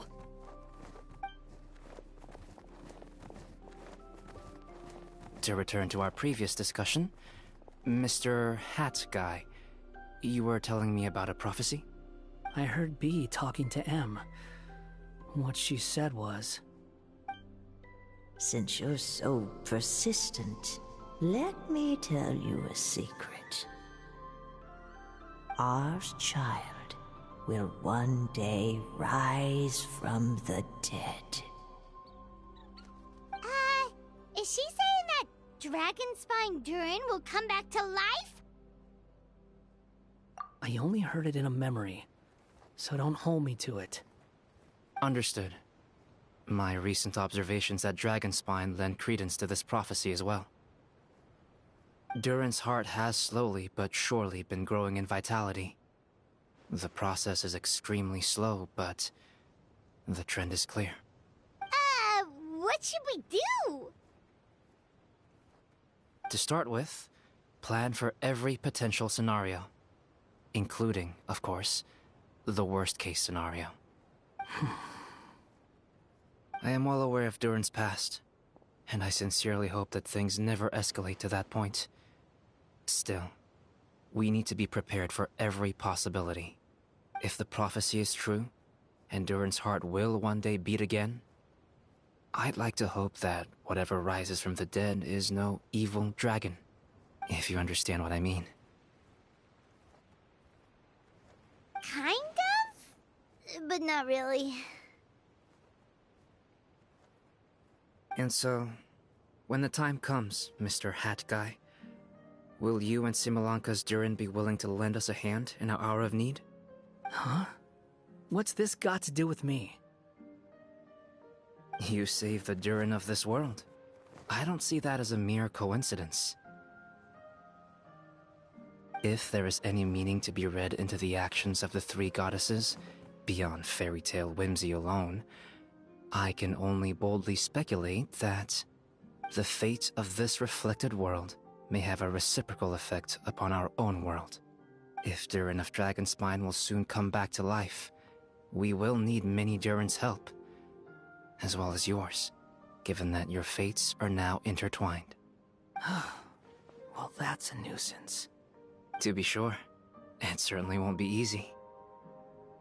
Albedo! There's a flying paper ship over there! Can we go see it together, please? Sure. 2 seconds, I'll be right with you. Please give my suggestion some thought, Mr. Hat Guy.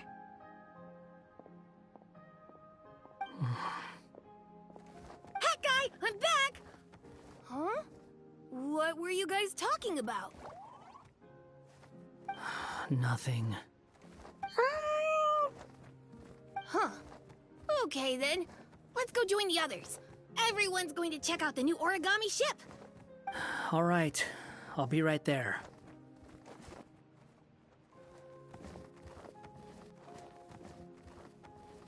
Why would I be?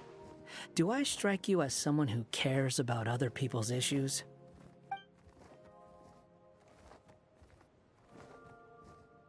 Quit trying to guess what I'm thinking. I'm leaving.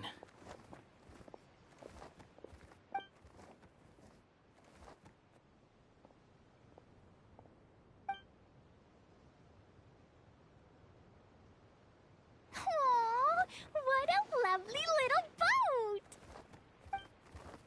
The forest fairy helped us make it. Paimon just realized there's a lot fewer people around the Broken Sea now. Guess most of them have made their way back to the Metropole. Does this boat have a name?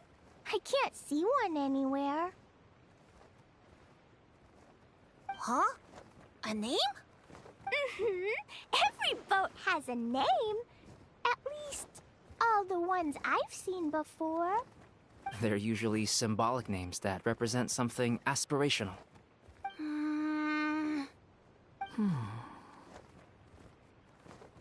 Let's go with the Durin. Huh? You want to name it after me? Oh, you mean to wish Mini Durin a safe voyage as he sails into a new chapter of his life beyond this world? Your princessin approves. Let this vessel bear the name of the most esteemed dragon of the night. The Durin. Let's call it that then. Thank you, Hat Guy. Also, can I ask you a favor? Go on. Remember how Mom's friend said I should be able to leave this world? Well, I want to pay a visit to your world. Just a quick trip, can we? Huh? Is that a no? Paimon thinks that's a great idea. If the people of Simulanka are allowed to go to Teyvat, then what's the problem with taking Mini Durin there for a visit? I'm assuming I'll have to be your bodyguard while we're there. I can protect myself. And I'll do what you say. I won't fly off on my own, I promise. Please, can I go? It'll be up to you to stick close. If you disappear on me, don't expect me to come looking. Got it! I'll stick close! Why don't you take the Durin? Now you've given it a name, it'll be a maiden voyage for the boat and a brand new journey for you. Are you leaving, Mini Durin? Okay. Well, make sure you come visit me in Mondstadt so we can play together again. Klee will draw you a map to show you the way. Though our time together has been as fleeting as a ray of light in the depths of the long night, the Immonok will welcome you with the grandest of music ceremonies on the occasion of our next reunion. As surely as the stars in the sky watch over us, we shall meet again. What Main Fräulein means is that you're always welcome to visit her at home as well. Cool. has so many new friends now. I'm so happy. Are you done yet? If you want to leave, then get over here.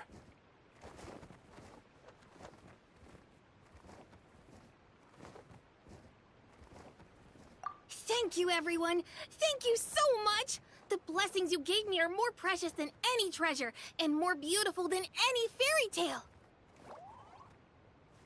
Next time, it will be my turn to make your wishes come true.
So, are you all set?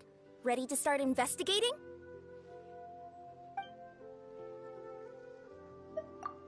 Sure. Don't worry, I'm not going anywhere.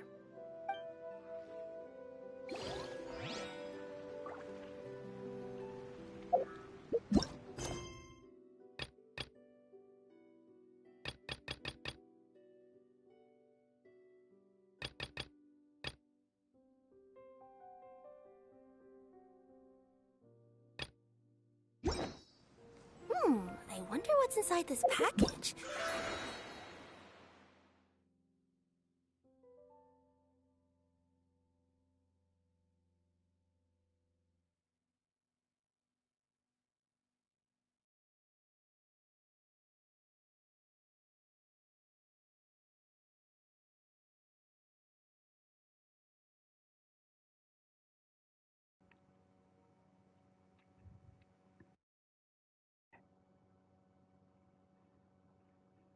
Alright, guys. Hey there. I just want to let you guys know that I'm gonna end the stream right here. That concludes, I guess, the main story of the event. And now we have like uh more side quest missions for us to do, and I guess they're voice. Some of them, I'm guessing. I guess some of them might be little like short mini games, or probably, or actual like combat cutscene. There's actual voice dialogue stuff going on here. So we'll probably do that tomorrow if I decide to stream the rest of it. We'll do that tomorrow for part 2, and we'll finish up the rest of the event. The exploration part, I'll probably say that towards the end. Maybe I'll do that tomorrow, or I might just do that on my own. At my own time, so I can take my time and fully explore. It's not a huge map, but still, I want to make sure I get everything. And that might take a while. I don't know. It just depends. And so probably not. I probably won't show that on stream, or maybe I will. We'll see. Depends how I feel. It depends how quickly we can finish all the side quests, all the side little activities that we can do, the world quest events. If it doesn't take too long, then we'll probably explore and get all the chests and everything during part 2 next tomorrow. So, anyways, thank you for watching, and I'll see you tomorrow. If I'm streaming more of the event, I'll be doing that probably. In any case, thanks for watching. Laters.